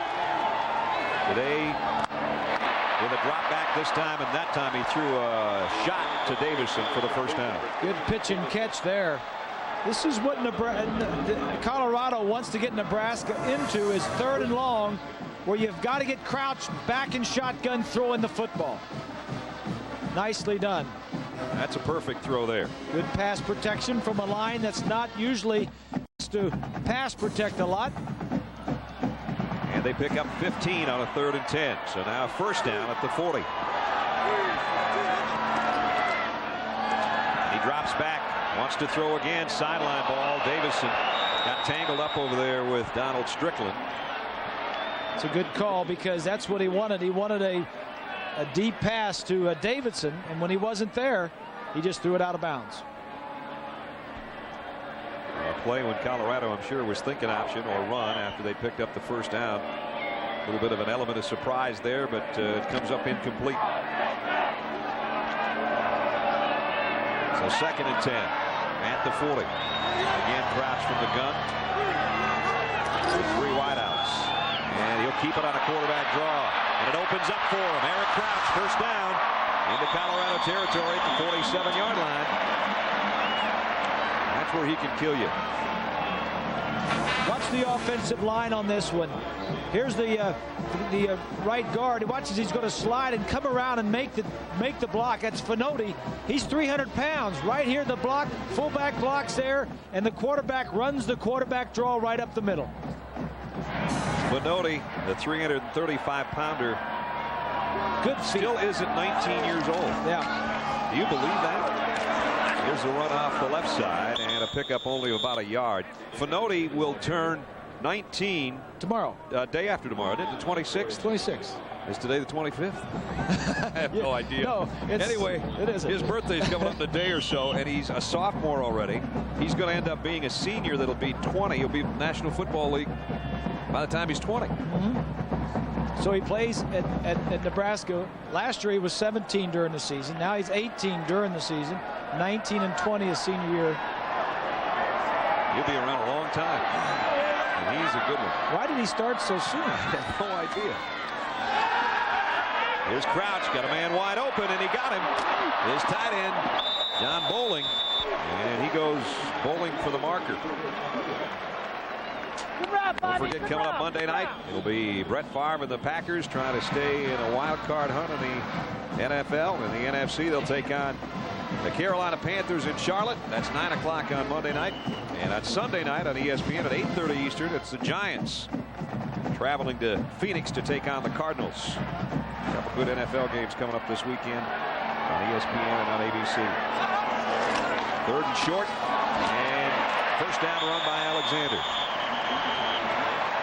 Michael Lewis made the tackle, but Big Dan goes to the 33-yard line for a first down. Talk about Nebraska offensively. You talk about basically 2 things. One, the power game, which you're seeing on this drive, and the option game, which is the wide stuff. The option game you're having a little problem with, so you go back inside and let those offensive linemen, Raiola and Hochstein, 55, and the other guys use their power straight ahead. Here's the stretch. Alexander broke through, still on his feet, and the big fella's all the way to the 14-yard line. Remember, he did this last year against Colorado. He scored the first time he touched it, and then when they desperately needed him to run over some people in the overtime session, he did it again. Miller gets a good block, number 15. Alexander, as we mentioned earlier, he was a high school wrestling champion, and he's a tailback for Nebraska, weighing 245 pounds. 2 yards shy of the century mark, and he won't get it on that carry. They're still wrestling around with him. He was a heavyweight wrestling champion. That's good enough size. He's got the legs for it. Normally those guys play nose tackle. Defense. They normally don't run as fast as he does. That's true. He's pretty quick, and we told this story before, but Carlos Polk likes to play a few games, and he and Dan Alexander got into a little wrestling match. Now both of them say that they won. Right. Okay. They argue about that point. I have a feeling, I have a sneaky suspicion that Alexander may have gotten the best of him. Now you have to deal with Carlos. I know. I'll talk to him later. Yeah. Buckhalter in there now as the eye back. And they fake the end around, give it to Buckhalter straight up the middle, and he might have it 1st and goal. It looks like it. Needed to get to the 2 for the first down. They get Alexander out of there, and Buckhalter rips one off. Nebraska doing a nice job of taking the ball deep in their own territory and answering when they went behind by Colorado. They've taken the ball all the way down inside the 5-yard line. Unless they use it here with Eric Crouch now with a 1st and goal, I think maybe they'll put the option to bed for the day. Because right now what they're doing is working pretty well. Well, that was one of the things on the option Colorado wanted to do is force him to pitch it. Here is the option keeper, though, and Crouch just dances in. They want to get the ball out of his hands, and they didn't do it that time. 2-yard touchdown by Eric Crouch. His 2nd on the ground today and his 19th of the season. And Nebraska's back in front. That was a good-looking drive. It was a great drive because it answered. When Colorado goes ahead of you, they come right back and answer. Josh Brown for the point after. And it's good. With 5 minutes and 39 seconds remaining in the third quarter. A good one, Bruin and Lincoln. The Huskers back in front by 4. We did a good job both throwing and running on the drive, and Dan Alexander did a big chunk of it. So did Buckholder. Now Colorado with the kickoff for Meir. And he gets out across the 20 out to about the 23-yard line. We asked you earlier how many players on these teams weigh 300 or more pounds. That was our Aflac trivia question. That's the answer. Wow. Nebraska has 13. Colorado has 5. So the big eaters go to the corn-fed Huskers, and that's one plate full yesterday of one of the linemen. And that was his first plate. Yeah. Yours didn't even look that bad last night. Well, talk about your plate. Here's a counter pitch. And only about a yard. Des Moines Adams made the stop. And Bobby Purify's in there right now at the tailback spot. The big question was whether we'd see Cortland Johnson after scoring that last touchdown. Swanee, I know he's had a problem all year long with turf toe, and I guess that's kind of cropped up on him again. And that's right. When he was tackled face down, you just imagine his toes were straight down to the ground, and that forces the big toe back. It's his right foot, and it's a turf toe is a common term used for a dislocated toe. It's hard to play football when you have that injury. Ask your old buddy Jack Lambert, huh? Here's Johnson off play action. Down the middle and got Minardi, and that's a first down. Good throw. Yeah, the difference of Craig Oates in the second half as opposed of starting the game. Settled down, very calm, taking things as they come. Take a look from behind the quarterback. Little roll. Receiver's going to come from the right side. Throws it around. That's Vedro, number 9. Right on the money. You can even see his demeanor when he looks to the sideline for the play now that he is starting to see everything a little bit more slow motion. Hey, he hadn't been anything like this. Yeah. There were no high school games that were like this one. This isn't Fairview High School. This is Memorial Stadium in Lincoln. He's on Tom Osborne Field for crying out loud. And he's going to throw a fade down the left sideline. Incomplete. Broken up. Erwin Sweeney on Minardi out there and does a nice job to break it up.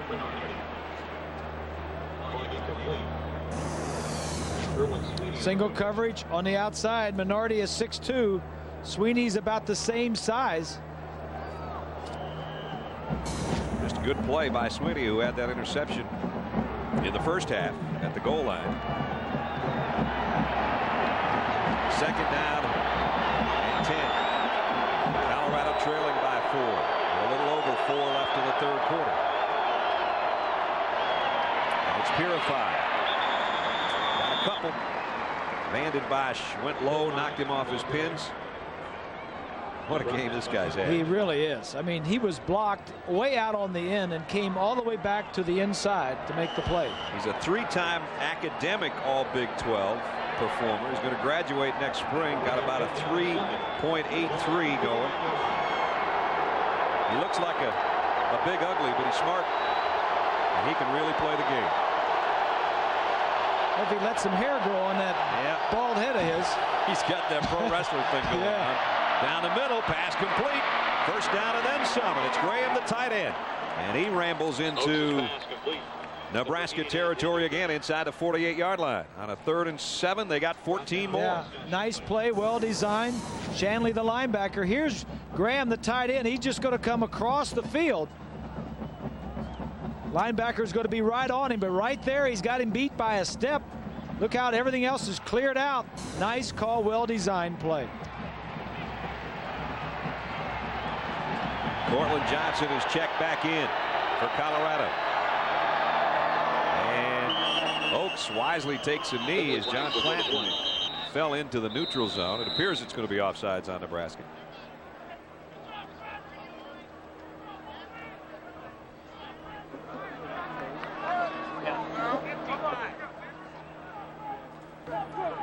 Offside on the defense, 5-yard penalty, remains first down. There's a call by Terry Turling. What do you figure Terry's going to do when he quits reffing? What's he going to do on Saturdays? I don't know. What do old retired referees do? I don't know. They just still make calls around the house, I guess. I don't know. They're throwing flags around the living room. I bet they don't make as many calls as they do on Saturday afternoon. I bet you Mrs. Terry makes all the calls at home. 1st and 5. Johnson weaving his way for a first down run again. Johnson, the ball carrier. And Cortland Johnson well over the 100-yard mark today, slapping Joe Walker on the helmet, who helps him up. Got a season high 139 yards. Reminder, near the conclusion of today's game, we'll select a Chevrolet player of the game from each team. Chevrolet will make a $1,000 contribution to each university's general scholarship fund. And Cortland certainly figuring in that mix right now, the way he's been playing. Has his team another first down. Football just inside the Cornhusker 37-yard line. 2:43 left, third quarter. Colorado trailing but threatening again. Johnson, left side. Brought down at the 31. Clint Finley put the hit on him there. Johnson, though, that offensive line of Colorado is doing a nice job, and he's getting 5 yards before you know it. They are. Ashworth, Bates, Gray, Gerald, and Gerard, and Rogers. 190 yards now rushing, where Nebraska only was giving up 105 on the season per game. That's the key stat right there, because it's giving the young freshman quarterback the feeling that he doesn't have to do it all. As you said, Nebraska in the top 20 in the country in that category. Nice play fake by Oaks. Comes up throwing. Got his man, McCready. He stretches out to the 22. And that's another first down. First down conversion. Just convert third downs into first downs. You know, the last two drives, Nebraska did what they do best. Right now, Colorado's doing what they've done best in their wins this year. Yeah. And that's doing it a little bit on the ground, chip it away, and then throwing off play action. See a nice touch Oaks had on that football. Yeah, we're starting to see what the coaches talk to us about this week now. If you weren't with us at the start, Gary Barnett said this kid's our best football player. You know, so we got to play him. He's a true freshman at quarterback. Purify, another freshman, goes down for a loss. Jason Lohr and Jeremy Selecta there, but it was Chris Kelsey rather that submarined in there that forced that play. College football on ABC Sports, brought to you by Chevy Silverado. It's not just any truck, it's the truck. Sears and the Sears National Champion Football Trophy. Quest, the communications to change everything. And FedEx. FedEx, be absolutely sure.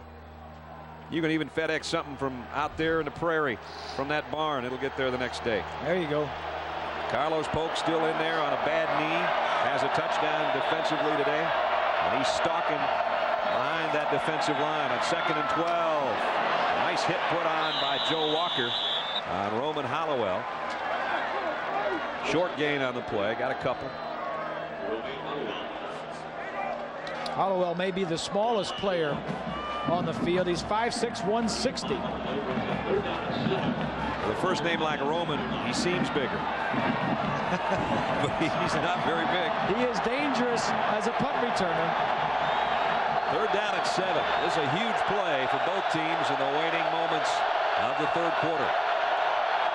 Oaks pumps, now comes across the middle, got McCready again. And it's a first down inside the 10-yard line. First half, he would have thrown that ball the first time he pumped it, but this time he waited till the guy got inside.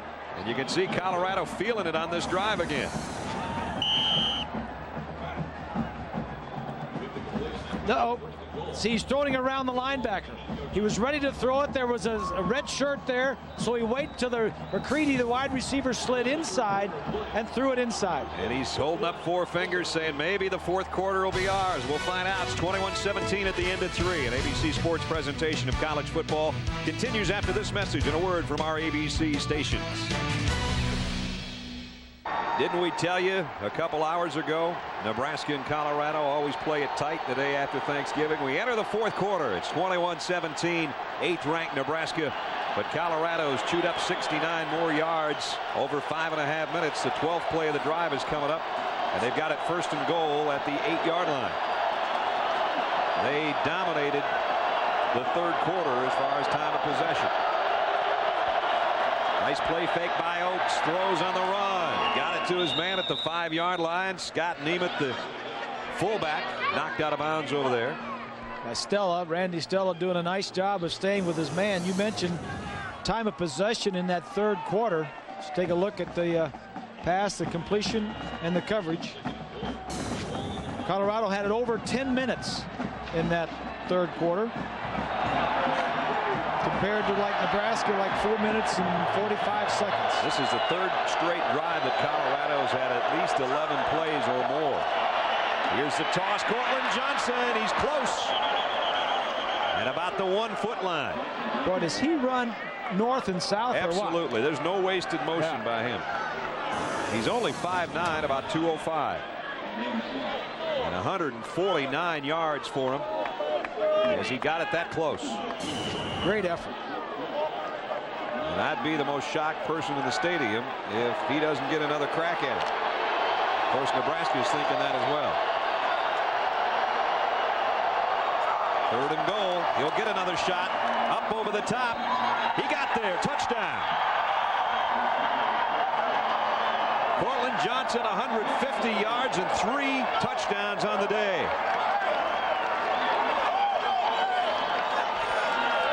Colorado has dominated in the second half, and it's dominant on the ground. With almost 200 yards rushing now for Colorado against Nebraska. Mark Mariscal in for the point after. Bad snap, but he got it down, and a kick is tucked inside the left upright. Just inside. But it's Cortland Johnson, the man of the day, 150 yards, 3 touchdowns. Gary Barnett enjoying it. Colorado leads. Not tackling well either. Now they're going to throw the ball and they're going to catch some passes. That's all part of what we can't do in our style of defense is put them in 2nd down and 5. Man. I agree with defensive coordinator Craig Bohl. They're not tackling very well right now, and that led to a 77-yard drive. A 14-play march, a good-looking drive by Colorado to regain the lead. What a great drive that was. 2 possessions for Colorado in the second half, 2 touchdowns. The freshman Oaks, 5 different receivers on that 6 out of 7 performance on that drive. Here's Joe Walker, got the corner, and Walker cuts back inside and got near the 30. And the ball might be loose on the bottom of that pile. Wait a minute. Might have been a late fumble. Colorado says they've got it. It's going to take a little while to unpile right now. It may be changing hands right now, even as we speak. They got a mess down there. It's going to be Nebraska football. They still don't have the pile up, but they've got the referee pointing in the direction of the Cornhuskers.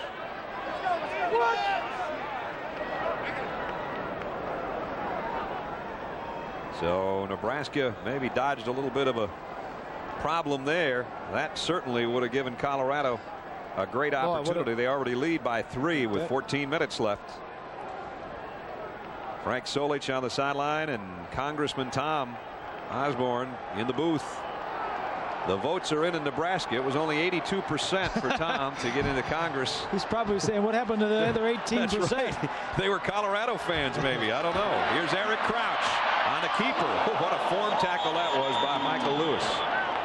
Lewis, probably the best defensive player Colorado's got, an all Big 12 performer at safety. Leading tackler.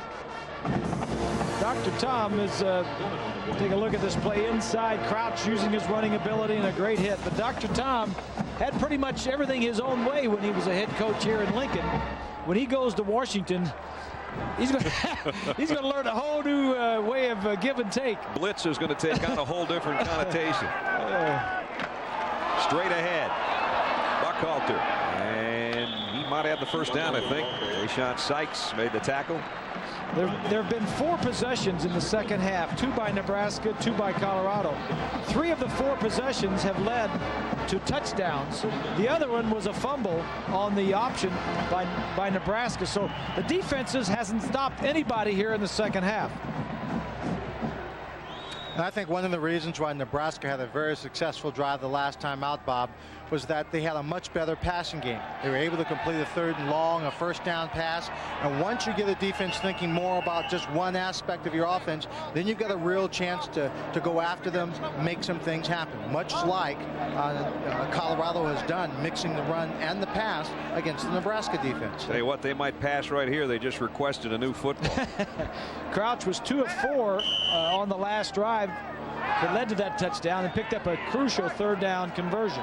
At the 39-yard line, first down, Cornhuskers. They've got a 3 wide out set. Bobby Newcomb in motion. They play fake the end around. Crouch in trouble. Wide open tight end. Wistrom down the sideline. New football in hand all the way to the 36-yard line. There you go, partner. Andy Peak knocked him out. Wistrom's first catch couldn't have come at a better time and couldn't have been a bigger one. A pickup of 26. Well, the reverse is going to come back this way, but here's Wistrom. He's just going to slide out over here after he gets the fake done. Now he blocks a little bit. Wistrom, look how wide open he is. Right there. Nobody within 8 yards of him on either side. So first down, Cornhuskers at the Buffaloes 36. Crouch in trouble, is going to lose a yard or 2. Nice play defensively by Tyler Brayton.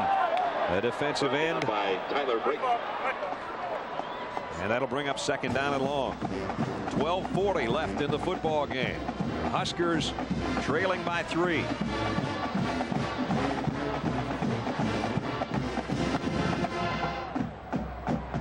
So look at Bobby Newcomb. They've been faking. He's been a decoy a couple times on reverses and fake reverses, I should say.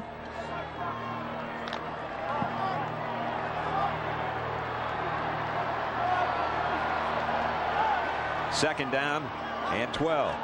Crouch from the gun, quarterback draw, looks for room and runs smack dab into a fired up Buffalo defense. Bannon and Brayton again combined on the hit.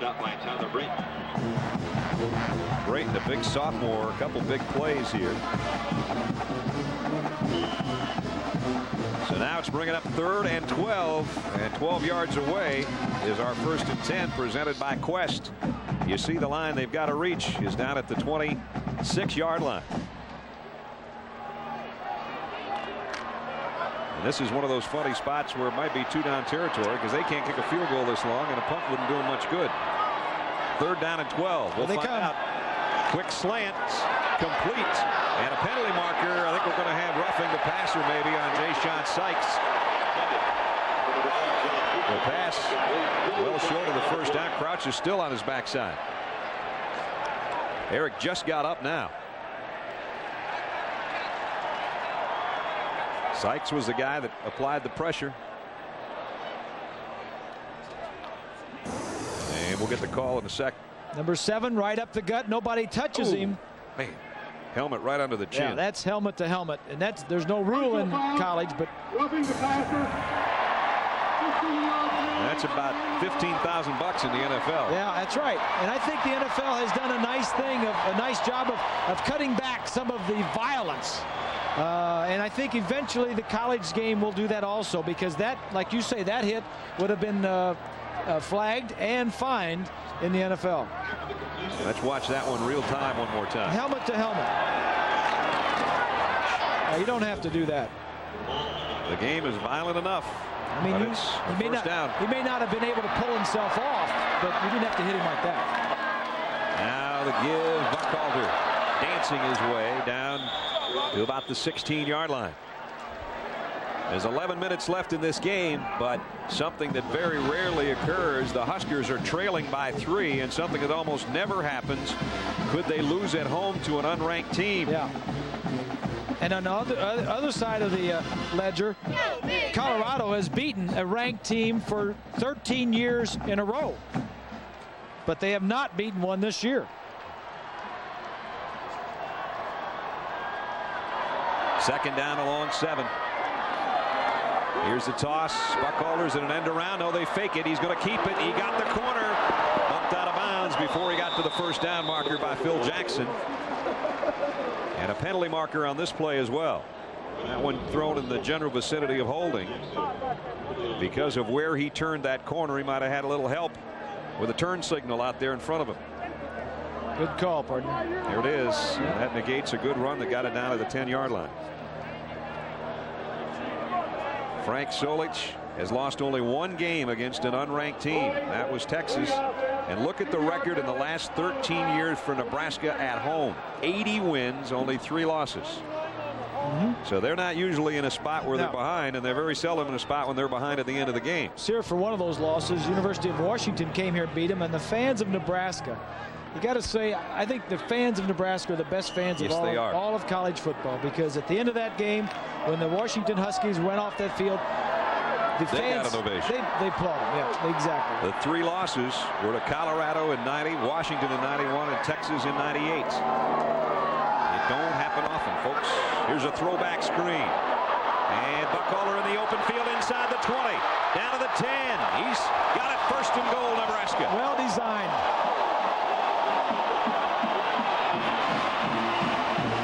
And Raiola and company making a statement out there as their lead blockers. Well, here it is. He's going to roll this way. Here's the screen man right here. He's going to slide out to the top of the screen. You roll this way, get everybody coming. Now look what you got. You got 3 guys out in front of to block for you. Going to cut back inside of one of them and almost get it all the way down. Nebraska first and goal at the Colorado 5. Trailing by 3 in the 4th quarter. Straight ahead, the fullback Davies, and he stood up right at the line of scrimmage. Justin Bannon, number 97, on the bottom of that pile. You know, Buckhalter's been in there on this drive, and he's had some pretty good runs. And one of the reasons why I like him in this situation is that he's a little shiftier runner than Dan Alexander. Dan Alexander, a former fullback, he'll bow you over, big upper body guy, he'll give you a hard stiff arm. But Buckhalter will make you miss, a little niftier dancing along the sidelines, give you more play as an inside runner. And the officials stop play to remark the football. Yep. Nebraska has had some problems with the option, with the pitch. Does Solich call it down here in this situation? 3 tight end set. Davies the fullback, Buckholder the tail. Here's the keeper by Crouch trying to get to the corner. Broke 1 tackle and he's run out of bounds. Nice job stretching that out. Strickland's going to get credit for the tackle, but Phil Jackson made the play. Exactly. That's a good defensive, a team defense. Everybody did their job, slid everybody to the outside. And this was a keeper all the way. This was a quarterback design sweep. Saw that hit on Jackson, by Jackson on Crouch, and then Strickland did the rest. Eric got it to the 3-yard line. And Lewis, their safety, shaken up apparently. They need him out there. 3rd down and goal. Nebraska. There's what they've done today in the red zone. Crouch drops back and throws. Had a man wide open and he one-hopped it into the corner. The pass from Crouch. He had him wide open.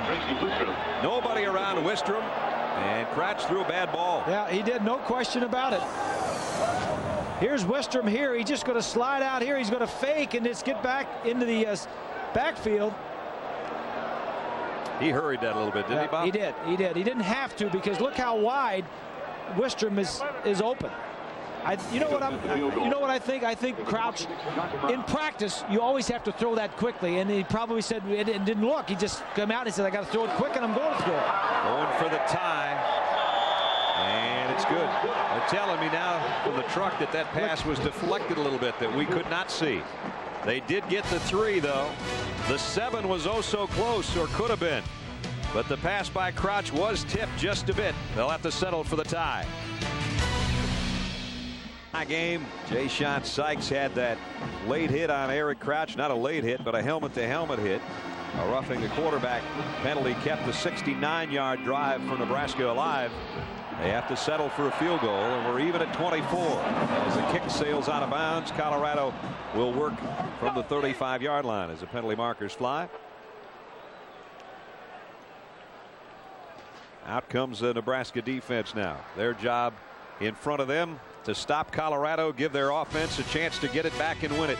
Things are heating up, though. Cortland Johnson, 3 touchdowns today. The hitting is hard. The score is tied.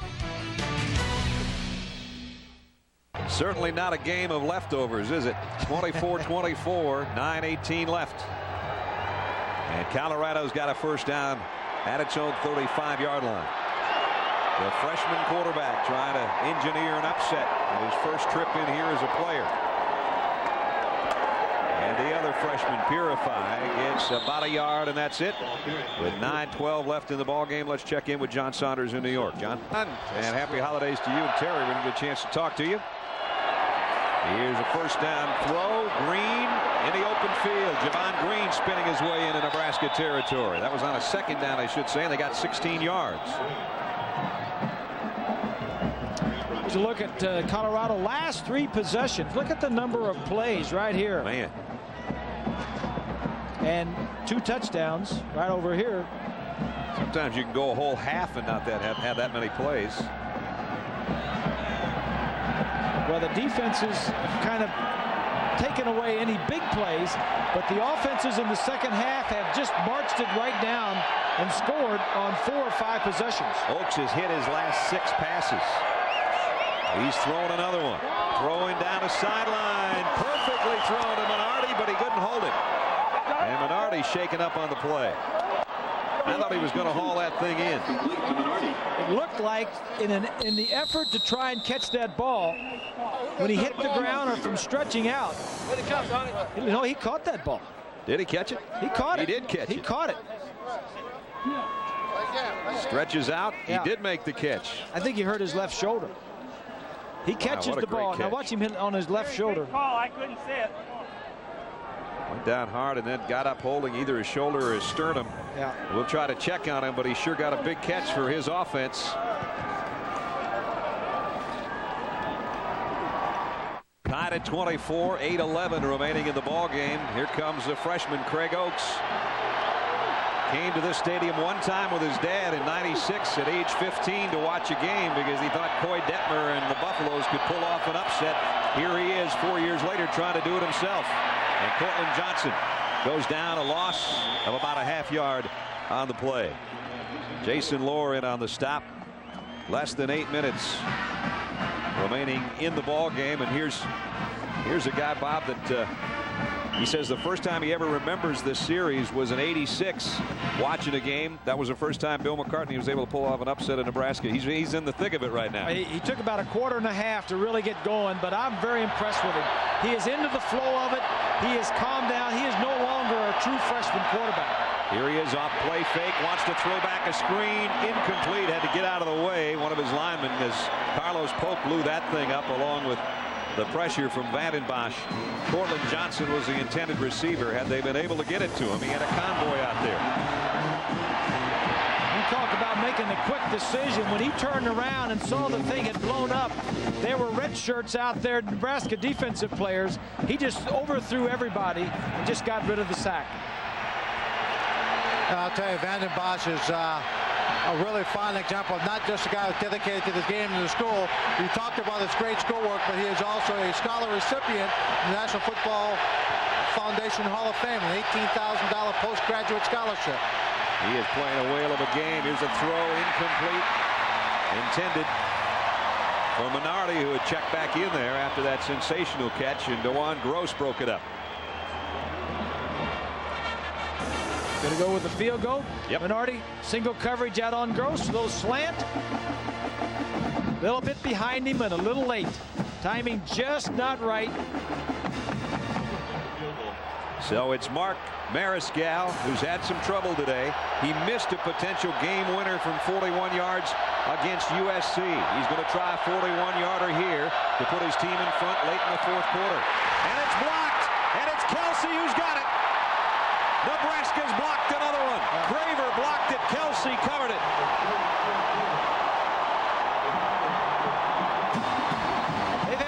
They've had a problem blocking over there all day long.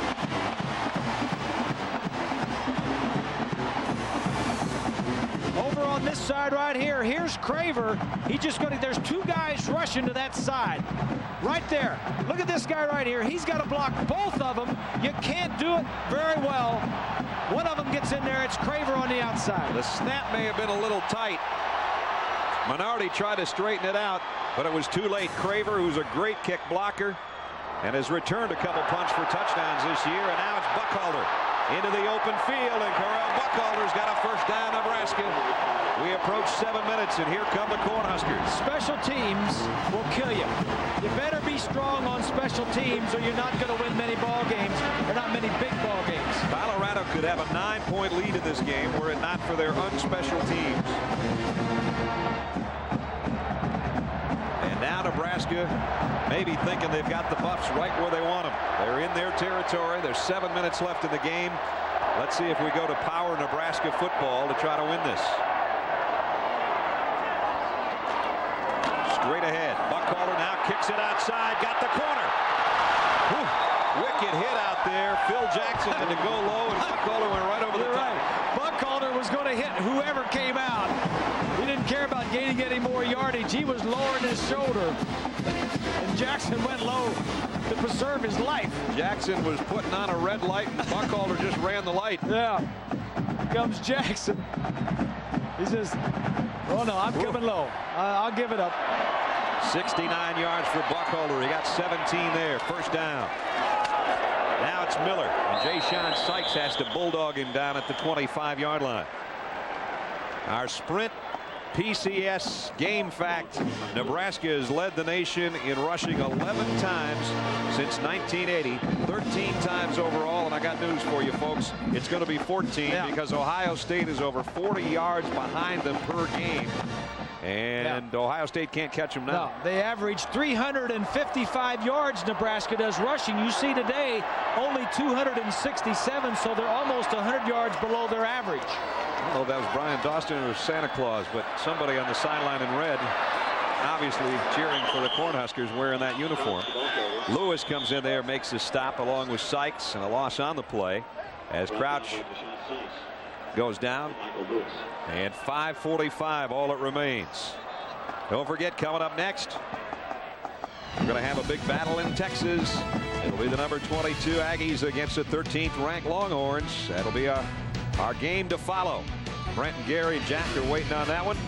John and Terry in the studio to update you on all those scores as well. And we have just under 5.5 minutes remaining in this one, and it's been a dandy as Nebraska jumped out to a 14-0 lead, then 17 unanswered points by Colorado.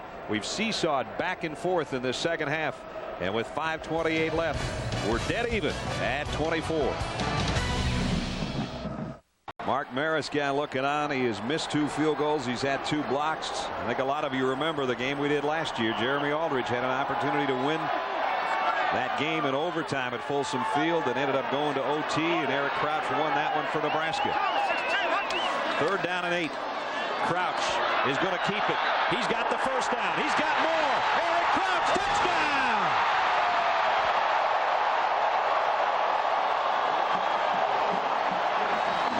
Crouch won it last year. He might have just won it this year.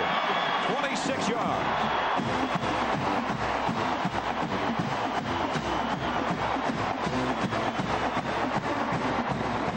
Once he sees a crease, forget about it. It didn't take him long to get in the end zone, did it? Nope. He's been beat up and banged around today, but he's just scored his 3rd touchdown, and he's over 100 yards rushing now. 4th lead change of the ball game, and Brown's extra point is good. Eric Crouch, another 100-yard day on the ground. This, his 3rd touchdown, has put Nebraska back in front. When you eat too much turkey, what's that stuff in it that slows everybody down? Stuffing. Yeah.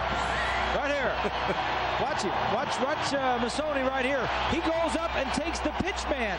What Colorado wanted to do is take away Crouch from running the football. Force him to pitch it back to the tailback. Whatever that was, that turkey thing I was talking about, the Nebraska fans have shaken it with 5 minutes left in the ball game. They are into it right now. Here's the kick. Matt Brunson from the 2. Brunson got a little opening. He's got some speed. Brunson across the 30 and out to the 33-yard line. Good field position for Colorado trailing. That's what Nebraska's been so far now when they needed it. Let's see if Colorado can answer. Oaks comes up firing. Javon Green with a catch of first down. Green sidesteps the tacklers, and he's to midfield into the 49-yard line. A pickup of 18. Made a lot of good moves on that, and one of the guys coming back, there was a defensive lineman or linebacker, made the hit.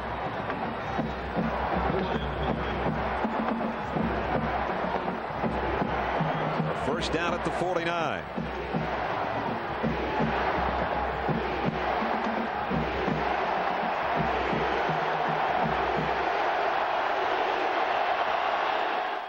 Giving Colorado another chance with 3:55 to go. They trail by 7, 31-24. We've had 4 lead changes.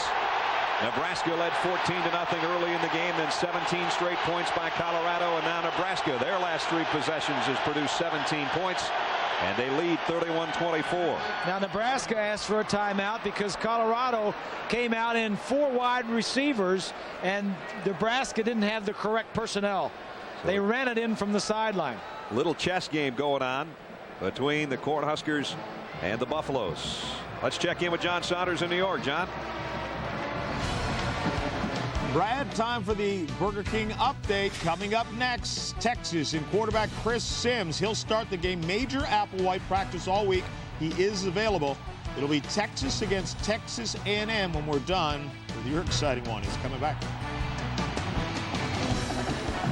And we hope they have as good a one as we have had today in Lincoln, Nebraska, on a crystal clear day after Thanksgiving. A seesaw battle back and forth. 2 teams that we told you back when we started this game a little after 11 o'clock Central Time this morning always seem to play close ball games. In the last 3 or 4 years, it's gone down to the wire. And until moments ago, we were tied at 24 until Eric Crouch scored from 26 yards out for Nebraska. Last 4 games in this series have been decided by 13 points. And now here comes the fans in support of the Cornhusker defense. 3rd down and 12. Here they come. Carlos Polk comes on a blitz. Here's a middle screen. Cortland Johnson's got a lot of room in front of him. And Johnson inside the 40. And he's got a first down with that last burst at the very end. Yes. He got the yard he needed. As if he needed it. As if he needed it. He just knew that maybe a couple more yards at the end of this play is what I need for that first down. Vanden Bosch says all we had to do was stop 3rd and 13 or 3rd and 12, and they couldn't. Screen right there to Cortland. Vanden Bosch, 83, is coming back from behind. And makes the tackle, or helps on it anyway. He pulled the ball out, and it looked like he got back on it. Colorado, with 3.5 minutes to go, has got a first down at the Nebraska 38-yard line. McCready in motion. Straight give to Cortland Johnson. Jason Lohr has got them all wrapped up. Lohr, the junior out of Jenks High, Tulsa, Oklahoma, makes his stop. Nebraska's been in a lot of big games this year and over the years, specifically this year against Oklahoma and Kansas State. Colorado has not been in a lot of big games. Their record is 3-7, and you would think that the benefit of experience would go with the guys in the red shirt, especially with the home field advantage that they have had for the last 30-some years. Oaks under pressure down the middle, got it complete down to the 30-yard line to his tight end Graham. About 1.5 yards short of a first down. Now we're down to 2.5 minutes. Don't forget Monday Night Football. It'll be Brett Favre and the Green Bay Packers. Can they pull off another miracle like they did against the Vikings a few weeks ago? They'll take on the Carolina Panthers, 9 Eastern, 6 Pacific, right here on ABC. Brett Favre seems to have those guys back hungry again. I still pay to watch him play. Here's a toss. Johnson, first down. Goes to the 25-yard line. Got 5 more. Easy, roll up on the line. And they just keep moving it down the field. All right, you've got 2 minutes and 7 seconds. Colorado has 2 timeouts left. Every time you make a first down, the clock stops until they move the chains, and then they mark the ball ready for play again. Down to the 25-yard line, and they have marked it. And you see the clock starting to tick. Under 2 minutes. Colorado took over its own 32-yard line at the 5:20 mark, and now they're in the 8th play of their drive, trying to tie it up. And there's motion on the left side. Daniel Graham, the tight end, came out of his stance.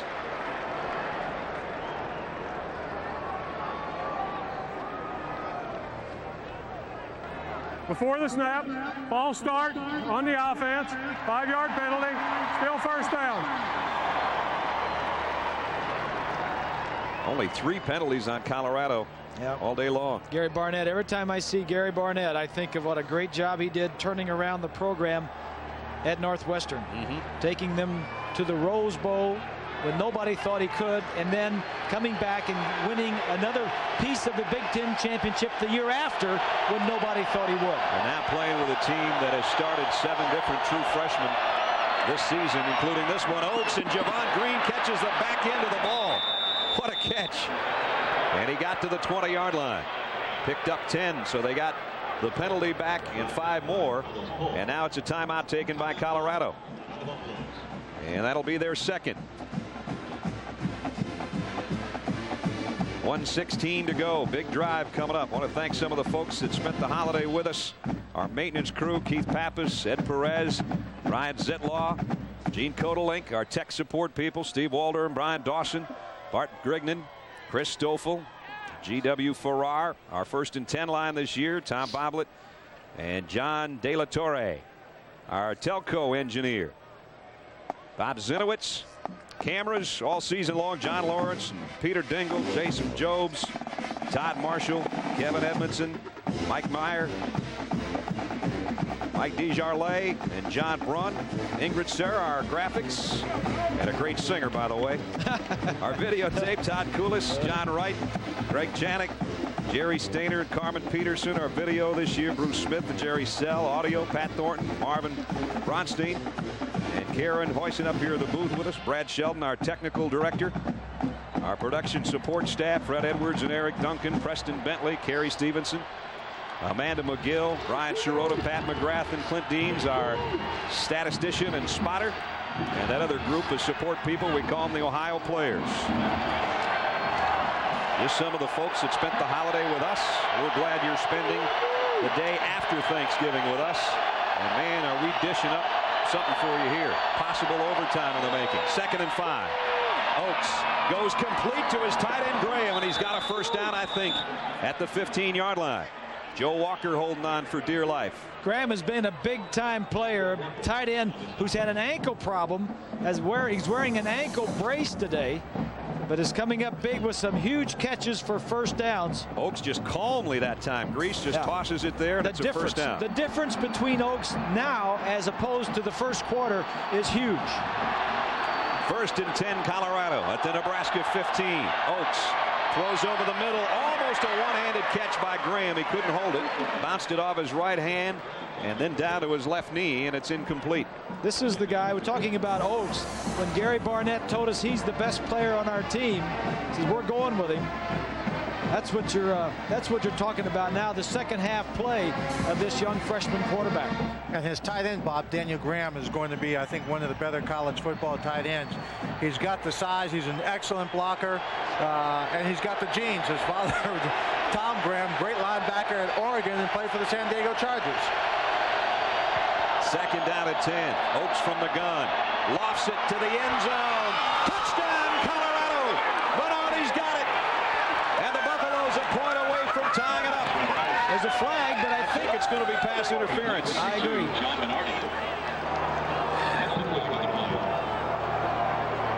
47 seconds left. What a great catch and adjustment to the ball by Minardi with Sweeney all over him. Here's the call.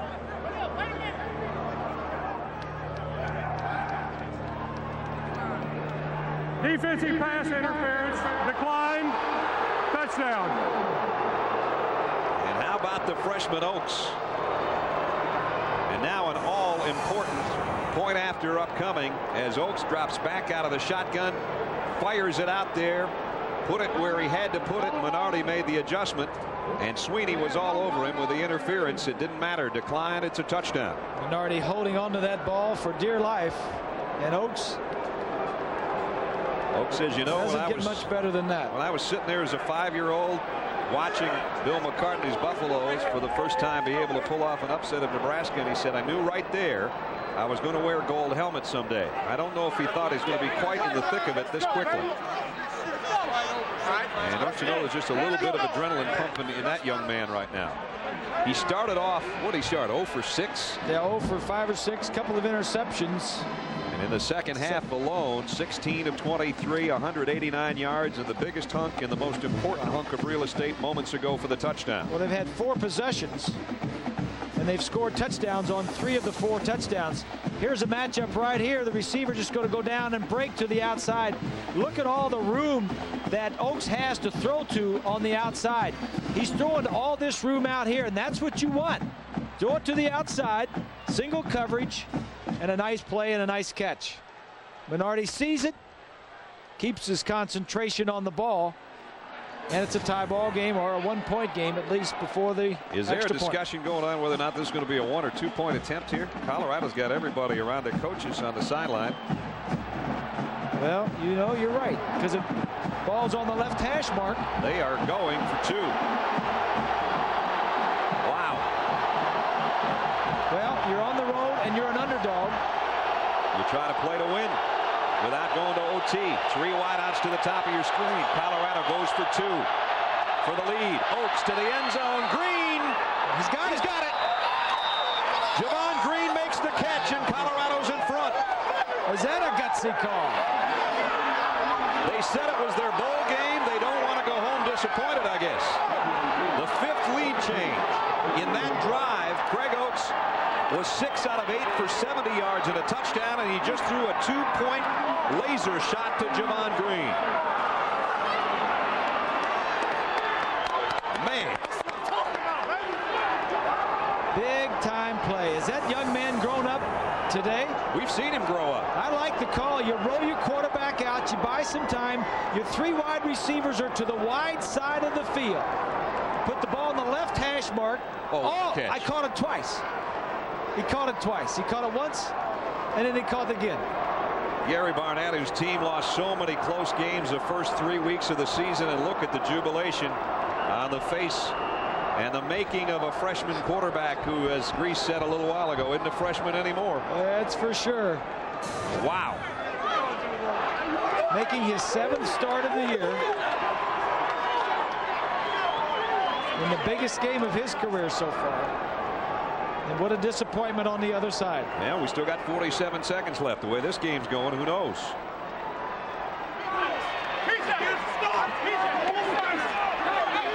So back deep. Joe Walker will trot back there, and Joe Walker's a guy that can change a game in a hurry. Randy Stella will flank him. Carlos Polk can only look on and hope and pray now, because the defense's day is done. These moments will be remembered by these young men for the rest of their lives. 27 seniors on Tom Osborne Field for the last time today. They don't want it to end this way, but they're needing a big chunk of yardage to get in field goal range. Line drive kick taken by one of the up men, though, and this is going to give them good field position because it's out to the 42-yard line. Deron Diedrich, the 3rd string tailback, gets Nebraska in good position.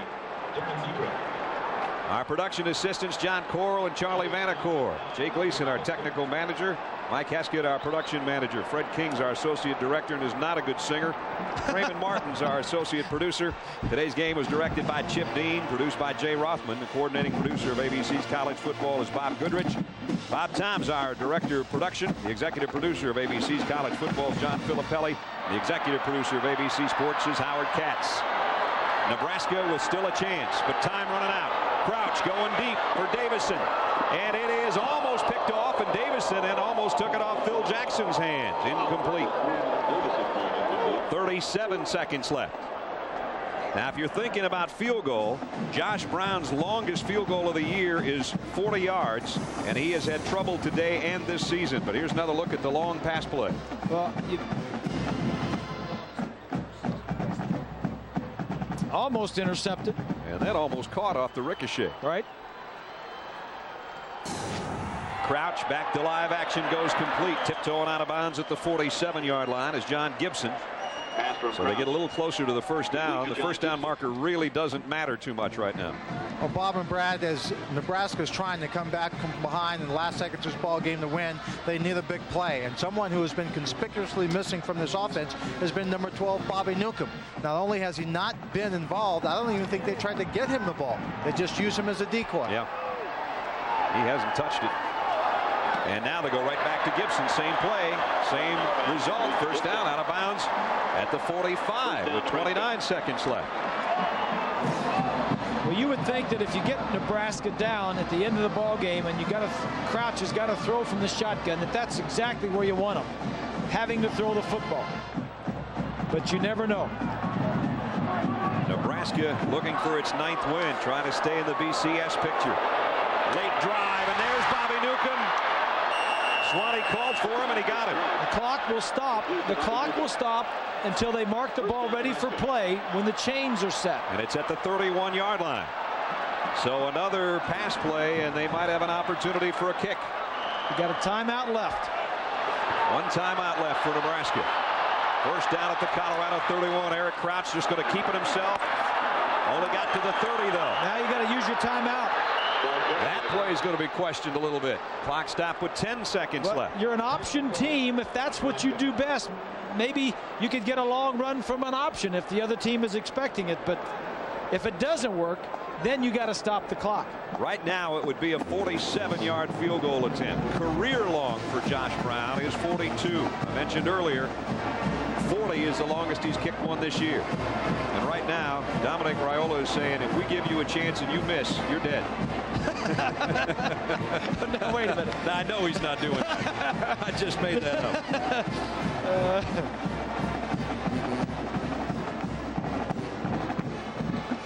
Chevrolet players of the game while we've got 10 seconds left. There were a lot of candidates, let me tell you. But we're going to go with Cortland Johnson, over 150 yards and 3 touchdowns today for Colorado. And Kyle Vanden Bosch, quite frankly, I thought was all over the field today for the Nebraska Cornhuskers. And in recognition of their efforts, Chevrolet will make a $1,000 contribution to each university's general scholarship fund. That guy was definitely in the running, Craig Oates. But let me tell you, folks, we'll do enough games that he'll win plenty of Chevy Awards before he's done. Isn't that the truth? Don't forget Texas A&M and Texas will be coming up next. And that should be a good one, too. But we're down to the final couple of plays. Got to stop the clock after the play. You won't have time to run this play and get a field goal in. Throw to the outsides. Crouch or deep sets, fires out. Newcomb's got it. He's out of bounds at the 12. Great play. Bobby Newcomb unused all day. 2 receptions of the last 3 plays. This one's good for 17 yards. And here comes a field goal unit for the win. Great throw and catch. There's the story on Josh Brown. His career long, his season long. He won't have to worry about either one of those right here. This is a 29-yard field goal attempt to win the game for Nebraska. And what would be a miraculous comeback in the final 40 seconds. Brown for the win. The kick is up. And it is good. He got it. Nebraska wins it.